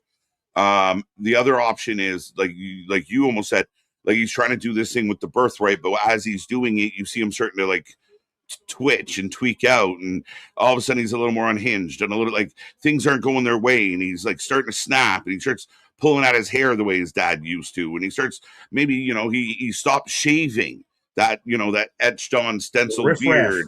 He gets a little scruff too. He needs an attitude or an edge or anything. Like he just feels like generic. It feels like he's mimicking, and he doesn't really have a voice of his own at this moment. Right. I don't know much about Mario. Well, that's Mario, Romeo. Sorry, we've been in Italy. We're all over the place. I'm getting my characters confused. I'm giving you the hold up. And be fair, he looks more like a Luigi than a Mario. But anyway, the point is, I don't know much about Romeo. No, nor do I. Nor do I. He's very much like the Tate Wilder experience that we got earlier of. This is why I said before while you were on your pause that I think we're very much still trying to figure out who everybody is and establish everybody's character, what they are. We're given all the lore right now still with NXT. There is some level of patience required for this one for sure. The lore. Sorry. Yeah, I mean, even look, you just looked at the, you go back a few months or a year, and you got names like, Julia kicking around, or Bird Lady was still going strong. Oh, roll up. Now, well, you had all these talents that we have just seen move up, right? And even Jordan Grace was kicking in the kind of the periphery, but the world title picture right now is Kendall, Kalani, and Lola. Things are taking, are going to take a little time to grow. Yeah, they're reestablishing. Well, even with the main title scene, as Lexus retains, but yeah, even with the main title, you're getting Cam versus Tony right now. Right? Yeah. Right. You're getting Wilt versus Nakara to decide who's the number one contender. Right. It's not like it's one or two new bodies. It's like half the roster is new. Like I said, I'm calling this poor kid here Mario, who just takes an L. Noam comes back. Like, there's a lot of moving parts.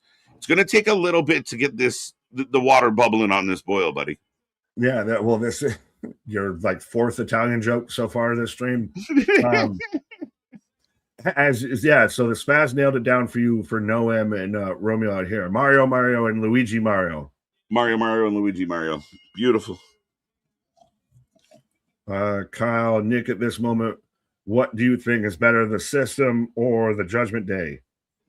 Oh, the Judgment Day is definitely better than the system. I will give you that. Are you saying current iterations, like current iterations? Like with Bear and Cedric and all that? Judgment Day, but it might be closer.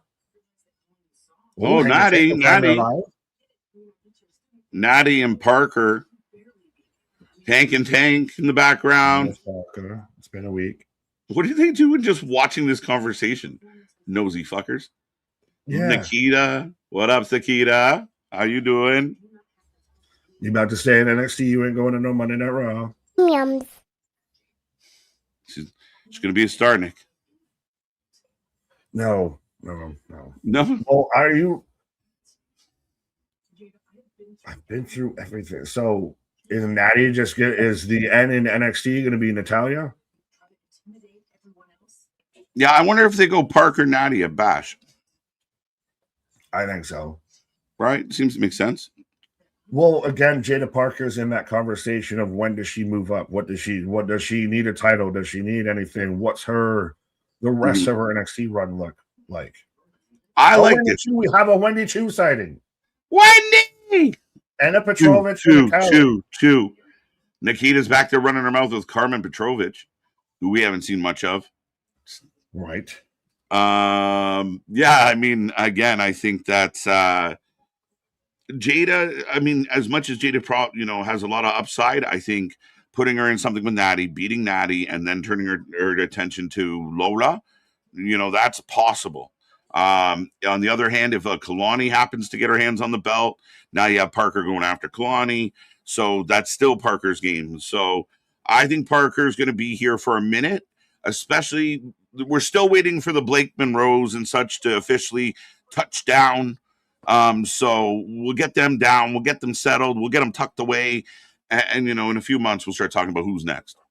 Yeah, very true. Very true. Now, could you do Jada versus Zarya? Yes. Yeah. If I know you've got Lizzie, but do you add anything into that? Fun. Yeah, I mean, Zarya and Jada. I think Jada would offer a hell of a match with Zarya. Two big, powerful women that can throw. So, yeah, I think you got options. Like you said, Lizzie's not going to go anywhere anytime soon. And I know, I remind some of the fans out there that NXT is a little bit different in the sense of I know fans like to really over focus on wins and losses, and they do matter to an extent, but NXT might be the place where they matter even less. You look at Hmm. Tatum, like Tatum took a ton of L's and still worked her way to getting over and growing and getting better. Like everyone kind of goes through those stages. So we've seen Parker lose a couple times, but I think she's going to be at the top of this company, this brand. Are we at the point in NXT right now to where we're going to see a lot of people settled for a minute? Like you said, we're still settling Yeah. down in Blake Monroe and everything. We just had some of these call ups. Nobody's moving anywhere for quite some time. Yeah, I don't think so. And I mean, no matter how good someone is, we can't do it right now. You just logistically, now we got to bring in someone else and try and find a story for them and make them relevant. There's a lot of people on the main roster right now that are irrelevant, no matter how hard they try. So Right. that's all got to be worked out. Plus, as you start to build something here, you can't just keep, we're never going to get our traction back in NXT if the revolving door starts spinning at a clip. Valid. And I had a segue there and I lost it, but you were here for Monday. I don't know if they did it during the afternoon, but I definitely saw it on the replay and how they did the extra exclusive edition. Yes! We're going to air Grande v. Grande on Netflix and everything. And they put that whole match over. Like, that's just now the universally loved match. That's match of the year. Hate to tell you, it's going to be hard to beat. I saw some people saying in the chats that's going to be in textbooks of pro wrestling. It might be. I mean, it's crazy because this day and age, it's really hard to find the overwhelming consensus on something. But even some of the most tried and true naysayers, buckled a little on this one, and we're like, all right. Yeah, we got to. All right, they did good. On that day, everybody said that shit was good. That shit was good, bro. And it was. And I couldn't believe, like I said, it was funny because they hyped up the replay of Mass vs. Mass better than they hyped up the main event from Wednesday at 11 p.m., like the lights out. So I thought it was really funny. Like all show, they were like, you have to see this match. You have to see this free on Netflix. And sure enough, right? Like it wasn't even like a separate thing to go click. It was just the extended Raw coverage just kept going, and there's AAA. So I mean, as I was kind of locking down the studio, I watched the whole match again. I was like, this still hits, still fucking good. Like it's so wicked.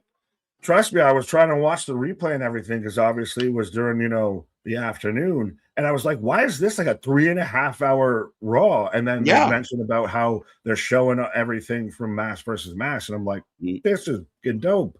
And then it has become that old school vibe of like comic book trading or tape trading of like, have you heard about this match? Have you seen this match? Yeah. Oh my God, you have to see this match. How many times have you watched this match? Oh, that was the week numbers. I've watched that match 27 times. Right. You only watched it too? Yeah. Right. That's so funny. Yeah, I mean it's true, and I don't remember another match like this, especially outside of the big two. Like it's been a while since there's been that like white hot match. Like we've had good matches, don't get me wrong, but this was just anyone out there is just like forget this or this is shit or that. I saw a couple of like the real off the deep end folk out there who were just would throw random it didn't even touch Collision, bro. What are you talking about? Like that kind of vibe. Like, what are we doing? Just you're lying. Yeah, and those are the people you just ignore and sweep under the rug because they're not worth it. But Tavian Heights is here, ready to go. So we're getting him and Miles taking on what remains of Dark State right now. Right. And how will this play out? As far as all the moving parts, Jasper Troy's going to be pissed. Saquon's hunting them down one by one. Our Tavion random kid with a mullet. I was going to make a vague comparable, but you might make sense. Are Kevin Knight and Speedball, Tavion Heights, and Bourne? Similar vibe. Yeah. Though if I had to pick a team out of the two, I think I'm going with this one, just for sheer physicality and upside. But we are going to get the payoff between Kevin Knight and Speedball tomorrow night for the TNT title. Yeah, being that those two were like really deep friends, dude, and they came into the company together about a year ago, and they've been so tied together, tag team champions. I felt like their leading to this match wasn't good enough. Like, I think it should have been bigger. I don't even like Kevin Knight's reason for turning heel of Darby let us down. Darby let us down. No, he built you up, my guy. What do you mean? It's how'd I fuck up your self-esteem? It's esteem of your motherfucking self. No. Why are you bugging me? Clip that moment right there. How did I fuck up your self-esteem? It's the esteem of your motherfucking self. That's on you, you stupid bitch. Like, why? I don't get it. Why do you? By the way, we are advocates for men's mental health and everything like that. So very much make sure you're, checking in with everybody. But still, at the same time, why are you crashing out because Darby lost? Like, what did it have? What repercussions did that have on you? Right, but that is a strong message for men's mental health month of just. Again, you are, the battle is within you, and don't think about anybody else out there. Build yourself up and make your day. Challenge yourself to be better than you, and don't let comparables steal your joy. And a wise man from Canada has told me that many times or two out here. Right. So anyway, but back to the point at hand. Again, I think their moment, like, and all I'm saying as a fan of AEW and a positive actually, but I think Speedball Kevin Knight should have been a bigger thing. Like, and this would be great for your TNT division, as far as a heel champion screws over his friend chases him for the belt. Like, great, this works, but it's a side note to the bigger story, to a different story. Yeah. Right, but you think about it, like Shawn Michaels kicks Marty Jannetty in the head, but they built that story, which led to the rivalry that they had until Shawn surpassed, right? You didn't just like kick him in the head and then go fight the other champ. Like, see ya, bro, I gotta go fight. There was not enough. You could have got more out of Kevin Knight and Speedball, which I think they will, but they're not doing it well. Well, and it's even what Jose brings up of Kevin didn't even let Darby explain himself. No conversation, just attacked him while he was on a stretcher. The whole story seems a bit rushed and kind of forced along rather than anything. And it's almost like if you would have had Darby's matches for the TNT title instead of for the world title. Yeah. It made a little bit more sense. It might have, right? So Darby goes on a tear, wins 6 or 7 TNT title matches in a row. He brushes shoulders with Kevin, and then Kevin jumps him because, you know what? I'm sick of you and everyone bragging about you, and I want that belt. Yeah, I want my shot. Works. Let's go. Holy shit! It's almost like it rates itself. Sometimes the gun staring you down the barrel, folks. Oh shit! Tavion just chucking people like potatoes. Tavion is he's a guy that I think once they kind of polish him up enough or whatever, really kind of hone in on what he is. Yeah. I think he's going to be something of what even what maybe Gable could do now that he's done with Triple A, it seems, or at least moving back to Raw and everything, of have him be that kind of Olympic-y kind of wrestler. If I just toss people from pillar to post, be that Kurt Angle, be that funny guy that could kick ass. Yeah, I want that for Gable. I think Gable's earned it. I think he deserves it. I really hope Triple H gives the guy the push. We talked a lot about it when he re-signed. Remember, we were talking about his contract being up, right? And Triple H said, no, he's a talented guy. He's important. We want to keep him here. He was happy to stay. He wanted to stay. But I think there's enough talent there that you can really make big waves, good or bad, with Chad Gable. So Tavion's another guy in that kind of vein, like you said, though. Bright future. I think the kid's got a bright future. Super athletic. He's just got to, again, find that way to connect with the audience. He reminds me of like what Jason Jordan was before he became Kurt Angle's son a little bit. That's fair. But also nice with Chad Gable, have him in the IC division. He doesn't have to be a world champ, but have him go after like Penta and tear through Rusev and this and that. That IC division looks stacked, so can tear through it. But Chad is also a guy that you could, kind of similar to when he went after the IC title in Gunther, which, hey, if Gunther had the belt, that'd be fun to do again. But Chad, I believe, is a guy that could give you a Yes movement, a Kofi Mania, like a Chato Mania. Like he could work in a way that we get, you get that groundswell. Might not be a champion a bunch, but kind of like Daniel Bryan, the smaller guy that can go. How much does the Grande from Mexico translate to the US of A? Like right. That's even a bit of what I'm worried with. I'm interested to see with Oba, because they're still in Europe, of how much does it translate to the US crowds, because we know the US crowds haven't been super great. I'm not saying it's going to be an issue, but like with Gable of translating from AAA to USA, we've seen that before, how it hasn't worked that great. Do you get now, because of how good that match was and the response it got, that it gets him over?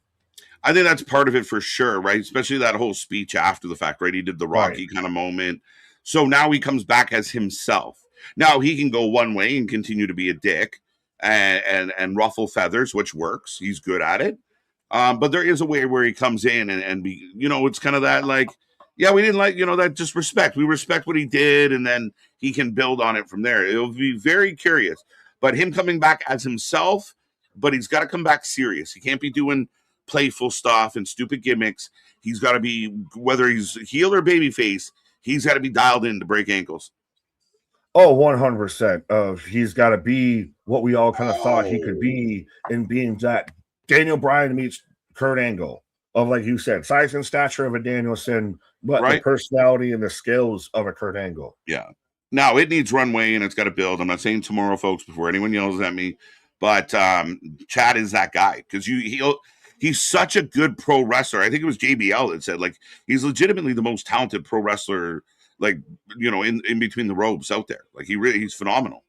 Oh, yeah. Well, remember, like you said with Gunther, he was on track to be that guy. Mm-hmm. And then, you had the Wyatt Six show up, you had this and that, and he's always been the guy that'll take the bullet, pun intended. Mm-hmm. So now let's give it back. That's what I agree with you on that. And I think a lot of fans feel that way, and a lot of fans are going to be watching now, right? Like, he's earned it. Like, he did Grande. Everyone thought this was going to be a fucking egg, an egg in the fucking face, and they turned it into magic.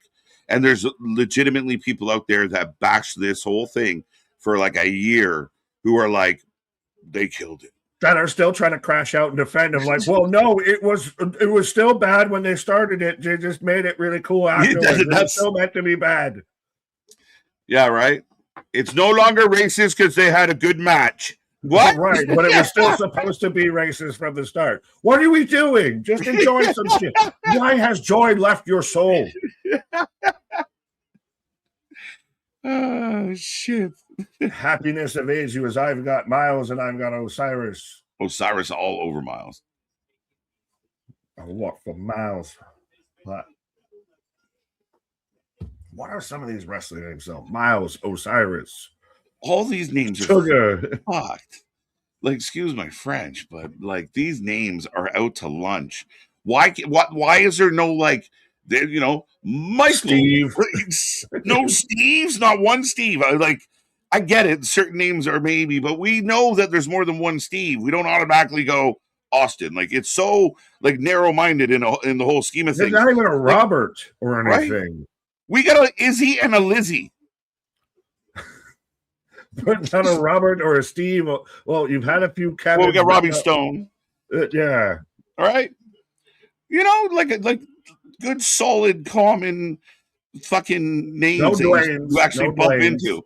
You can't do Dwayne, but that's a fairly common one that could get thrown around. But like all these crazy names that I've never heard of, like never bumped into any of these people. But I like acquisition out here out here of basically explaining what you and I are, Statler and Waldorf out here. Fact.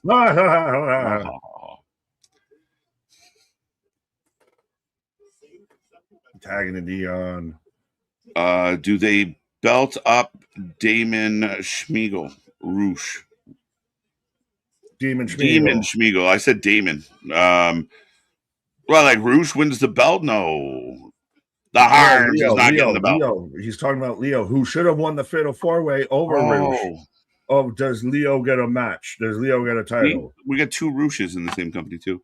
Oh, shit. Breaks the Tavian gets hot tagged. What title is Demon going for now? I don't think of anybody. I think he's more asking of if they were to put a title on him, be it well, Ring of Honor, be it being AW. the only thing I can really say about the Lio Rush thing is if he's doing something and there's a vibe out there that it's getting over and fans are kind of liking it, then you got to get it on your show and find a way to make it matter. They put it on the show and it didn't matter. I don't know if it works. What? I said, but is it getting over? Is it for I don't everybody know. that likes Lio Rush? Do you gangbang on Danhausen? Right? Like that's the catch. I don't know how over it is or how sustainable it is. But that would be on them to make it work. But big gut wrench. Ooh. And Osiris is not little. No. Oh, shit. Dion just grabbed a leg to keep Osiris from getting tossed. He anchored him, man. That was pretty smooth. Anonymous saying, Darby let me down when he lost to MJF. He was booked like Mick Foley, like gimmick mixed with Sting. But will Goldberg 97 dominance? Well, he was all of the WCW. Right. Oh, wait. Yeah, shit. Let's go. Dark State finds a way. Doomsday Device. The W is theirs. A little bit of tomfoolery, but they got the dub. They needed it. Does Dion go after Miles for the North American title? Maybe. I'd be okay with that. Saquon can fuck that up. Yeah, I'm surprised Saquon didn't get involved in this match. I know he did a little bit before and kind of forced their hand as to who's involved with the match, but because Cutler got hit with the bat, but right.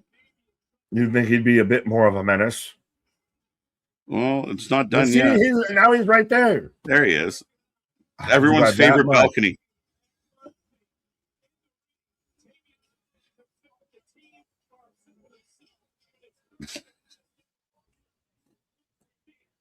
That whole balcony serves no purpose outside of what it just did. Everyone's done it. It's kind of but there's no other reason that it's there. No, not really. But yeah, next Tuesday, Zarya Paxley, North American Championship on the line. This made me laugh a lot because I think Undertaker booking AAA must be easy because somebody has to interpret.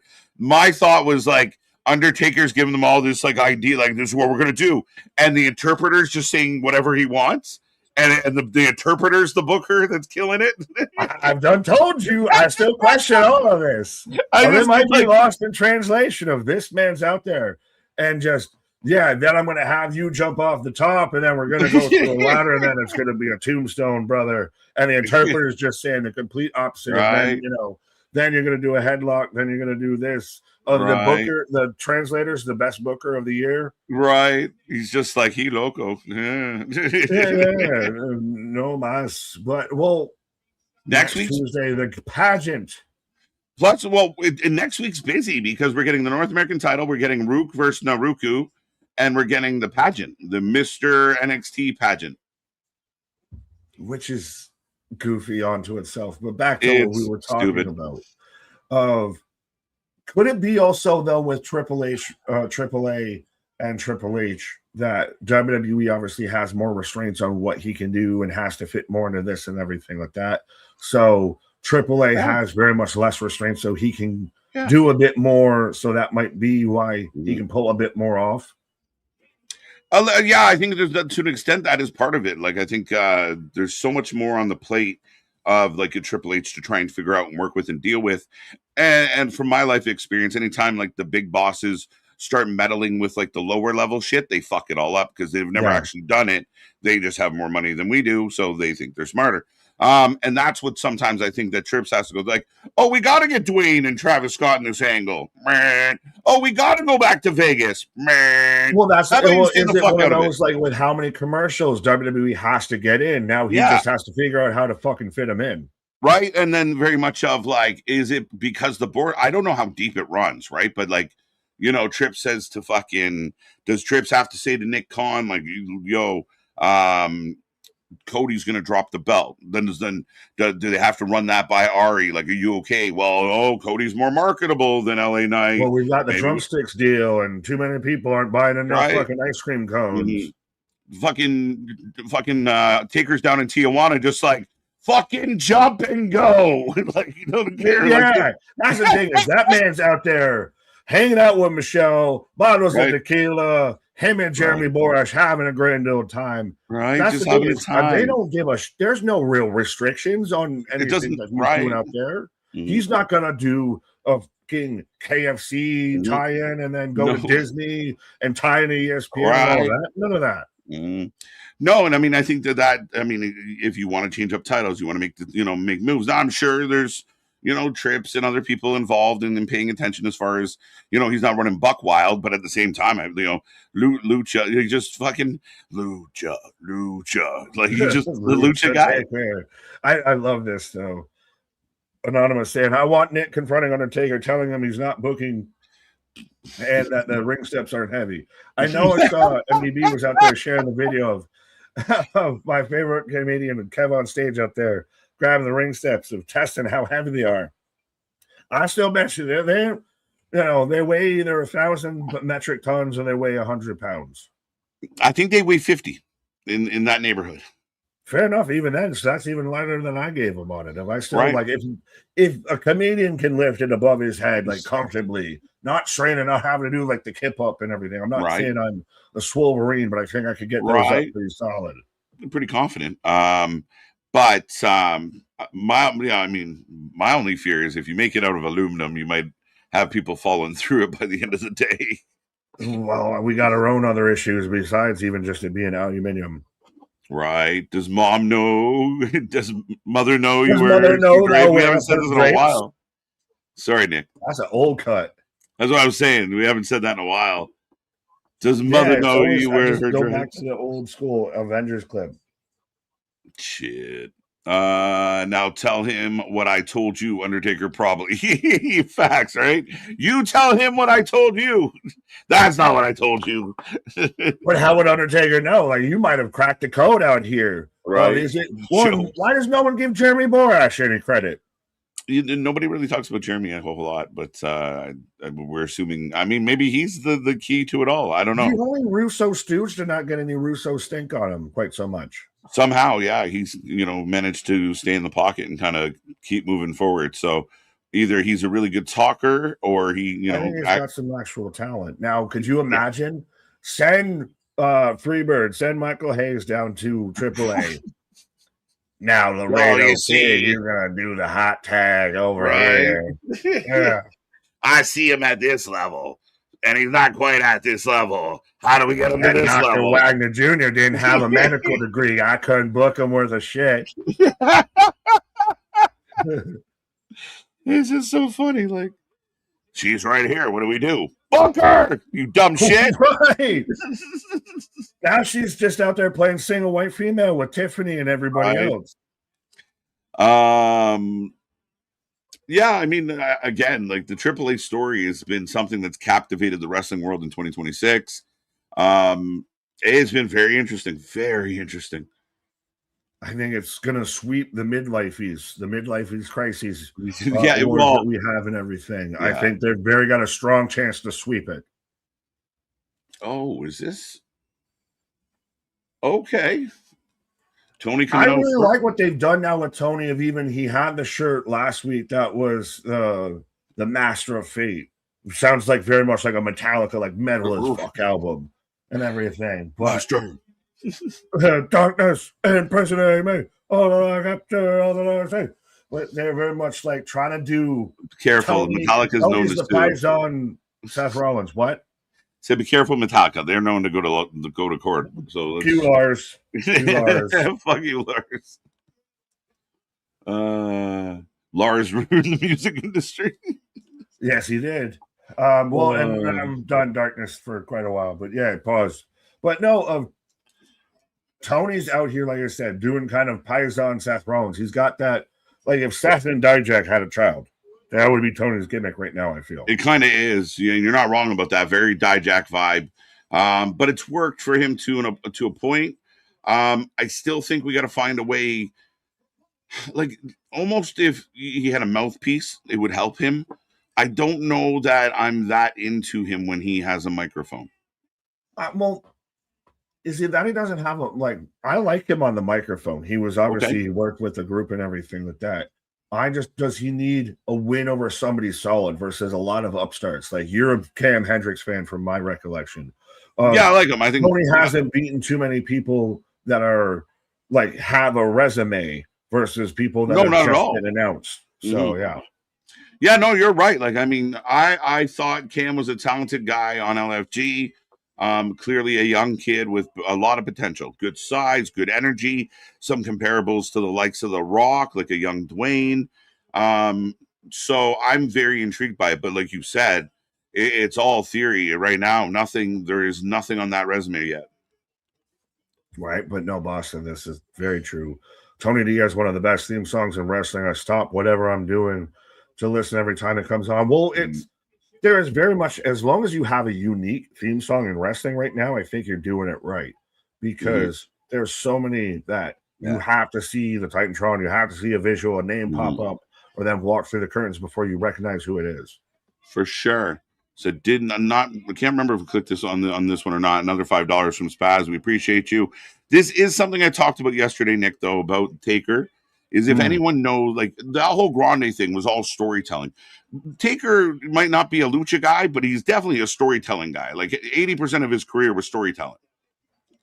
Yeah, as I've got Evil sitting in the crowd, but yeah, he's the guy that's going to know.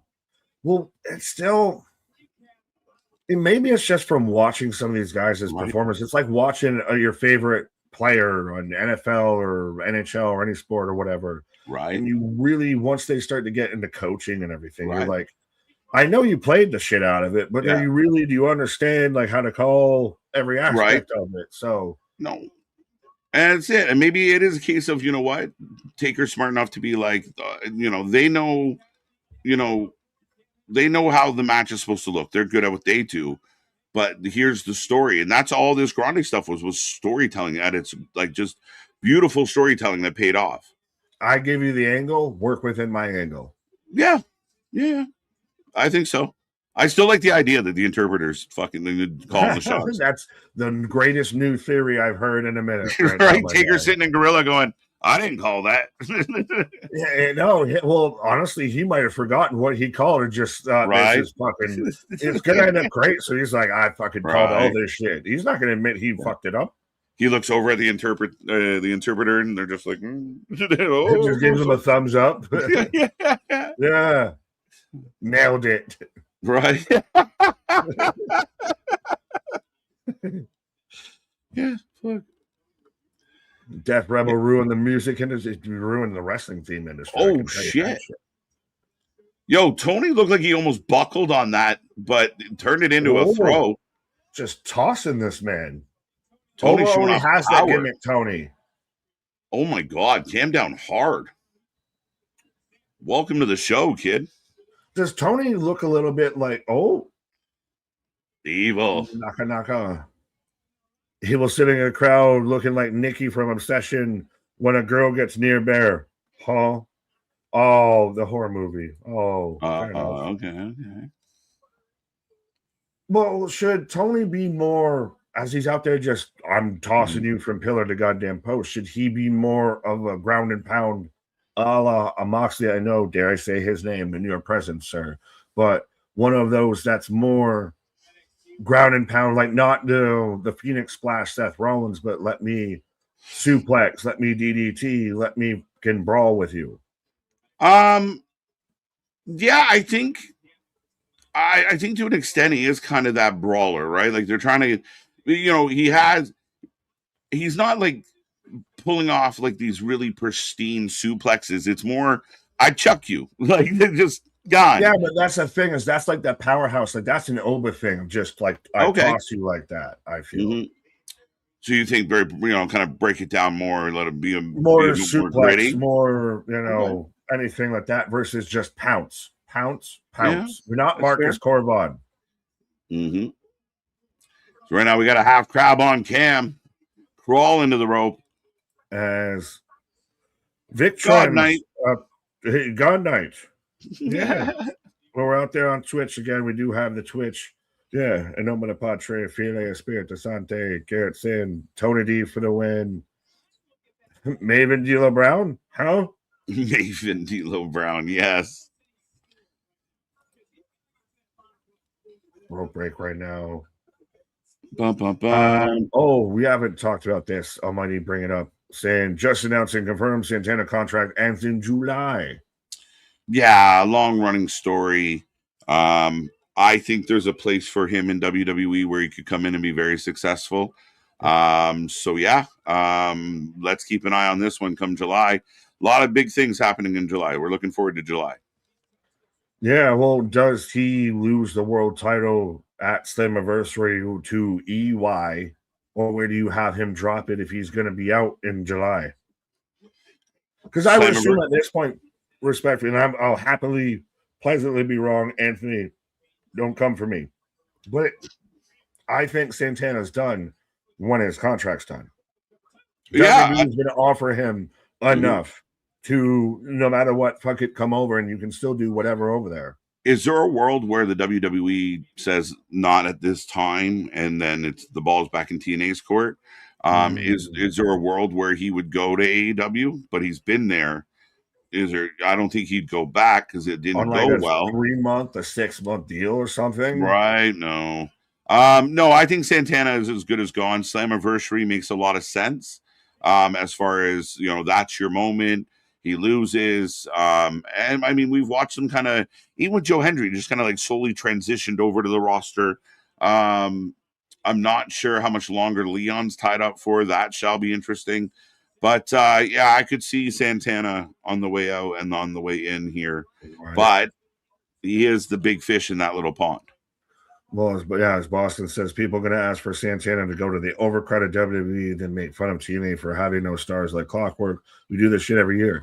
I'm not asking him to go to WWE. I'm not trying to make fun of TNA. I'm just kind of reading the lines on the wall out here. Trust me, we'll still be here every Thursday. Just reading them tea leaves. There was in the chambers, in the coffers that they could afford Mike Santana and a Leon Slater, and we weren't already having conversations of knowing talent might be already out the door when it comes to TNA. For sure. They are very much, they're the Kansas City Royals. They're the Arizona Cardinals out here as a franchise. They are doing what they can to get by on the goodbye.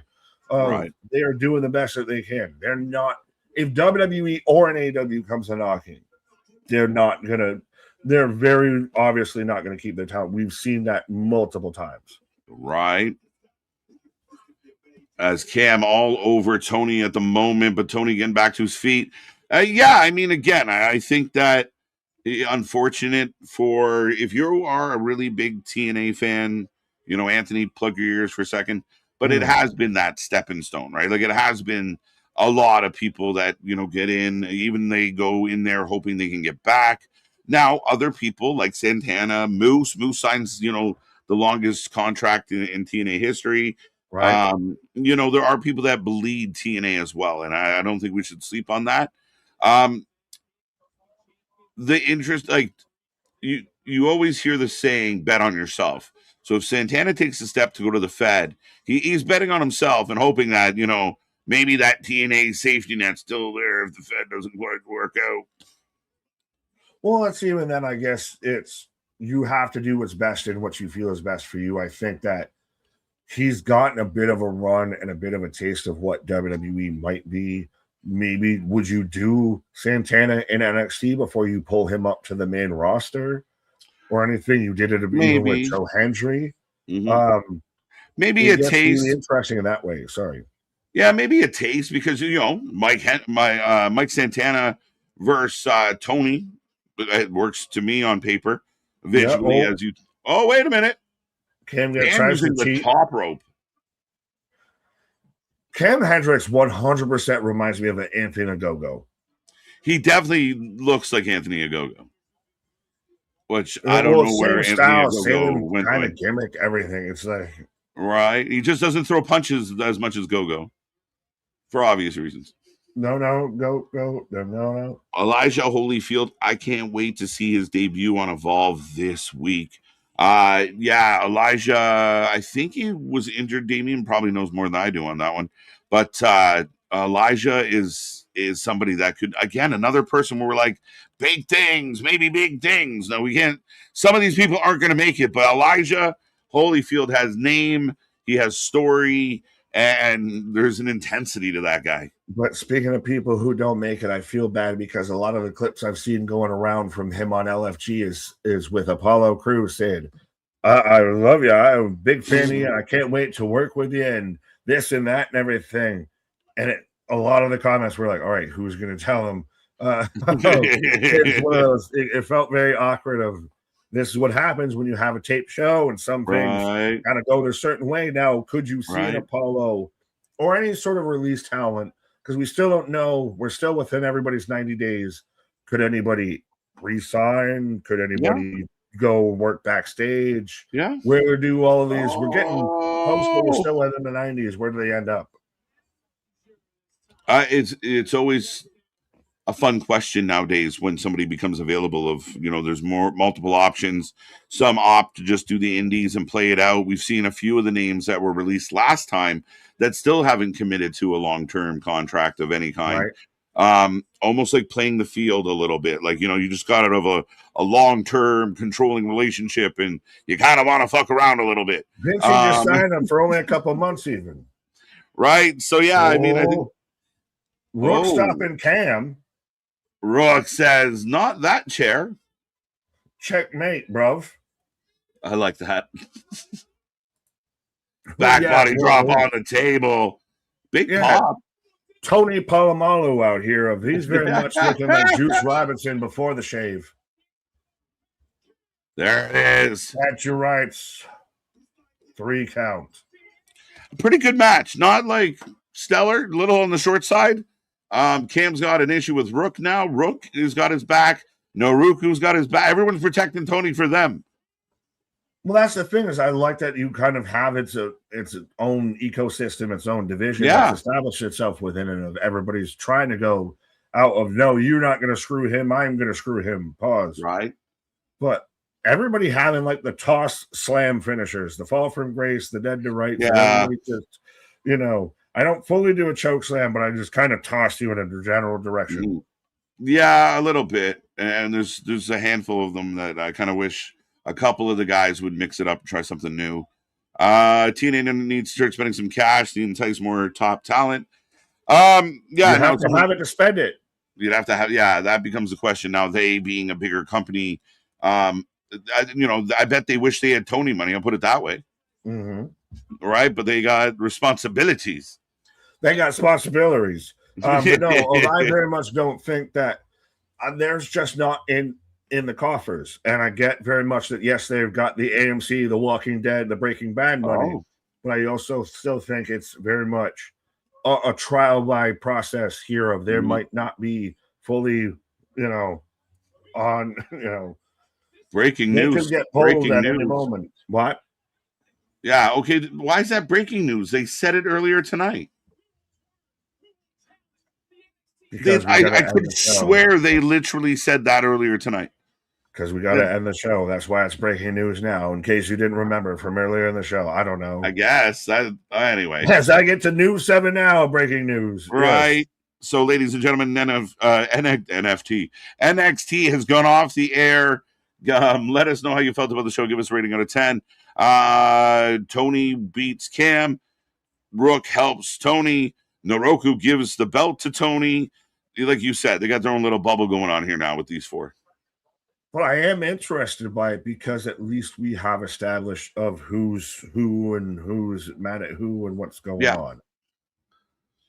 Yeah, I would agree. Now that we've established some of these angles, now we got to get in and have really good matches. I thought Cam looked good tonight. I don't see any major issue out of what he did. The match to me felt a little short. But again, not a major match, so I get it. And you have a reason now that Cam's mad at Rook. Rook's kind of keeping an eye on Evil. It's okay. It's getting rolling here. We'll see. Yeah, well, that's, I think, with NXT as a whole, of now we're really starting to kind of flesh some of this stuff out here. Of now it's getting the ball rolling. Of now we've got Zaria's already lined up with Tatum, and we're going that way. We're getting, granted, I don't like it, but we're getting the pageant for Mr. NXT next week. Right. Of NXT is at least starting to find its direction it's going. Yeah, I think I think It's just a matter of the nature of the business, the nature of the beast, nature of them being who they are in this company as far as the totem pole goes. We'll see. Again, lots of reasons to be excited. I feel a lot of times we're like, oh, this guy's going to be so good. We even like Tavion Heights, Miles Bourne. Like we're watching like the wrestling we're going to be watching in 5 years on the main roster are going to have a lot of these faces on it. Not everyone's going to be that top tier guy or pan out the way we think they're going to. It feels like there's a lot of potential here. I mean, for me, someone said earlier, NXT has been like the best show of 2026. I might actually nod over to if we just count the usual suspects. Raw to me has been good. NXT is just not their fault, but they're doing their best with what they have. They're very much there in the rebuild era, but let's not forget, like the Braun Breakers, the Trick Williams, the Carmelo Hayes, the Roxanne Perez's, and everything they were cheering right now on Monday Night Raw all came straight through NXT and recently. Right. So it is very much in that reload. It's NXT always gets caught in that. You're not quite developmental and you're not quite a third brand. You're that hybrid in between, and no one knows what to make of you. Yeah, to an extent for sure. Poor Maven Low Brown. Yeah, no win for Maven Low Brown tonight. But back to tough enough for you. Poor Cam, not getting the W. Number one contender match next week will be happening. Next week's card on Tuesday is stacked up pretty nice, to be honest. It's looking pretty fucking good. Well, and that's where we're getting to now. They've got some fundamentals here to where now we can actually build a card around everything instead of the past couple of weeks have been, oh, we're getting a speed title match, so we got this. If it felt kind of loosey-goosey. Yeah, a little bit. And I think, again, part of it of like, playing musical chairs and who you're going to, who's going to be left standing when the music stops kind of vibe. And now, like you said, we're starting to kind of sift through and, we got some names popping up for titles and shit. So it's going to be good. It's going to be very good. So right. I hope. I believe. But I believe that does it. I don't know if we want to rattle off any more of the ratings out here of IC Almighty with a 7. Did you read any of the ratings? I don't even think we did. I know I didn't. Hey, do you want to do any more? No, let's just get her. 7 out of 10. Was a great show, but good show. 7 out of 10. Knee pads. Yeah. 10 equals 29 thirds. Oh, okay. Algorithms, I don't know. Math is mathing. The math ain't mathing with me. 8 out of 10, 7.5. Non-fungible tokens. Yes, the NFTs out here, not on the NXTs, but what is your rating, sir, for NXT tonight? I'll give it a 7. It seems like a mail it in rating, but the show has some decent stuff on it. It's just in the it's in the incubator stage here where we're nurturing it, where we haven't cracked through yet. So let's see where this goes, but a bit of a light show tonight. Right. In Boston out there with my favorite comment of this is why Thursdays go the way they go. Nate thinks he's already read the comments, but he only clicked on 10 of them. Well, love you too. Smash that like button. 5 out of 10.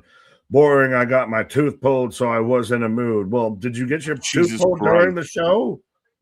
Yeah, were you Shiloh Hill? Were you donating to Danhausen?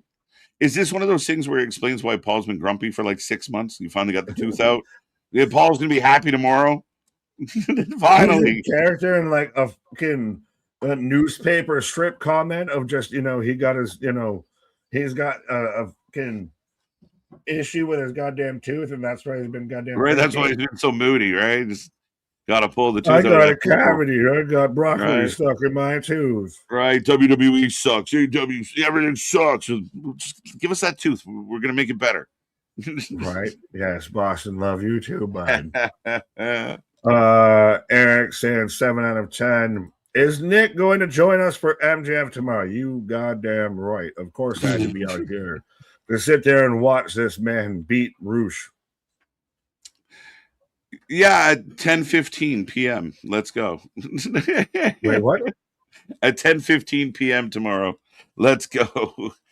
right in the nice overrun pocket for. Oh, I was like, wait, why do you? I was like, what? 10:15 right now? It's like we're 10 away. We gotta sit there and just talk to this moment till that starts out here. No, hold. No, we're good. You were gonna say, sir. No, well, it's 100%. It shouldn't happen in the overrun like the goddamn Statlander can Sheeta match that everyone's. Well, they got time. Yeah, in the overrun after the show. They got time, not on the show. They were the main event. They were not given time on the show. Period. Someone trying to argue, would you know how much AW has to pay for that network time to do that? Like, I don't give a fuck. So they're dumb. Right, an idiot. Tony Money to be Jack Riddle, blah, blah, blah, blah, blah. MLW is scooping up, and we talked about this many times, but they've done well scooping up. Now, Cross is going to take on, I believe, Riddle coming up, as much as that guy's a fucking shit show. Well, Cross has become kind of their figurehead. Bishop Dyer, who everybody thought was going to go back to WWE, and then he teases of, well, I guess somebody should have told me before I booked these extra 8 dates and everything like that. So MLW is very much going to be an interesting. You're going to start to see this kind of slugfest, I feel, for the rest of everything in pro wrestling between MLW, between NWA, TNA, AEW. They're all AAA, CMLL. They're all having it out. Right. All right. One more last thing. Does Santana go to NXT or straight to US Open Challenge versus Trick Part 3? I don't. My only fear, I'm going to say is I'm worried that if he jumps right into the main roster, they better have it dialed in, because I think if he goes straight there, it could fall flat. And that's my only worry. I'm not saying it will, just saying it could. If he goes there and does that, he has to win. But that's a fucking incredible shout of like at a pay-per-view and you don't know who he's going to challenge. I'm going to give an open challenge to anybody out there. And then Santana's music hits and he just spins the block. 1, 2, 3, wins it. He's your new U.S. champ. That's the thing, is you can't have him come out there and lose it. He's got to come out there and just clean house out the gate. Make an impact. Pun intended. I think it's got to be impactful. But with all that being said, sir, that is the show. NXT is in the books. We are back tomorrow. Our regular time, 7:45, as myself and Nick are going to dive into some AEW tomorrow night. Who will be the mystery wild card? We've all been talking about it. Who is it? They'll probably leak it about 2 o'clock tomorrow afternoon, so stay tuned for that. Roosh, MJF, and so much more. Like, share, subscribe. We'll be back Thursday, Friday, all the days. If it has a Y in it, we're probably going to be here, or at least working on it. But beyond that, thank you all. That's Tuesday. Our shit is real. Our shit is raw. Our shit is authentic. When you're talking about that, Rusty, would have put that for life, whatever. See you on the flip side. Have a good night.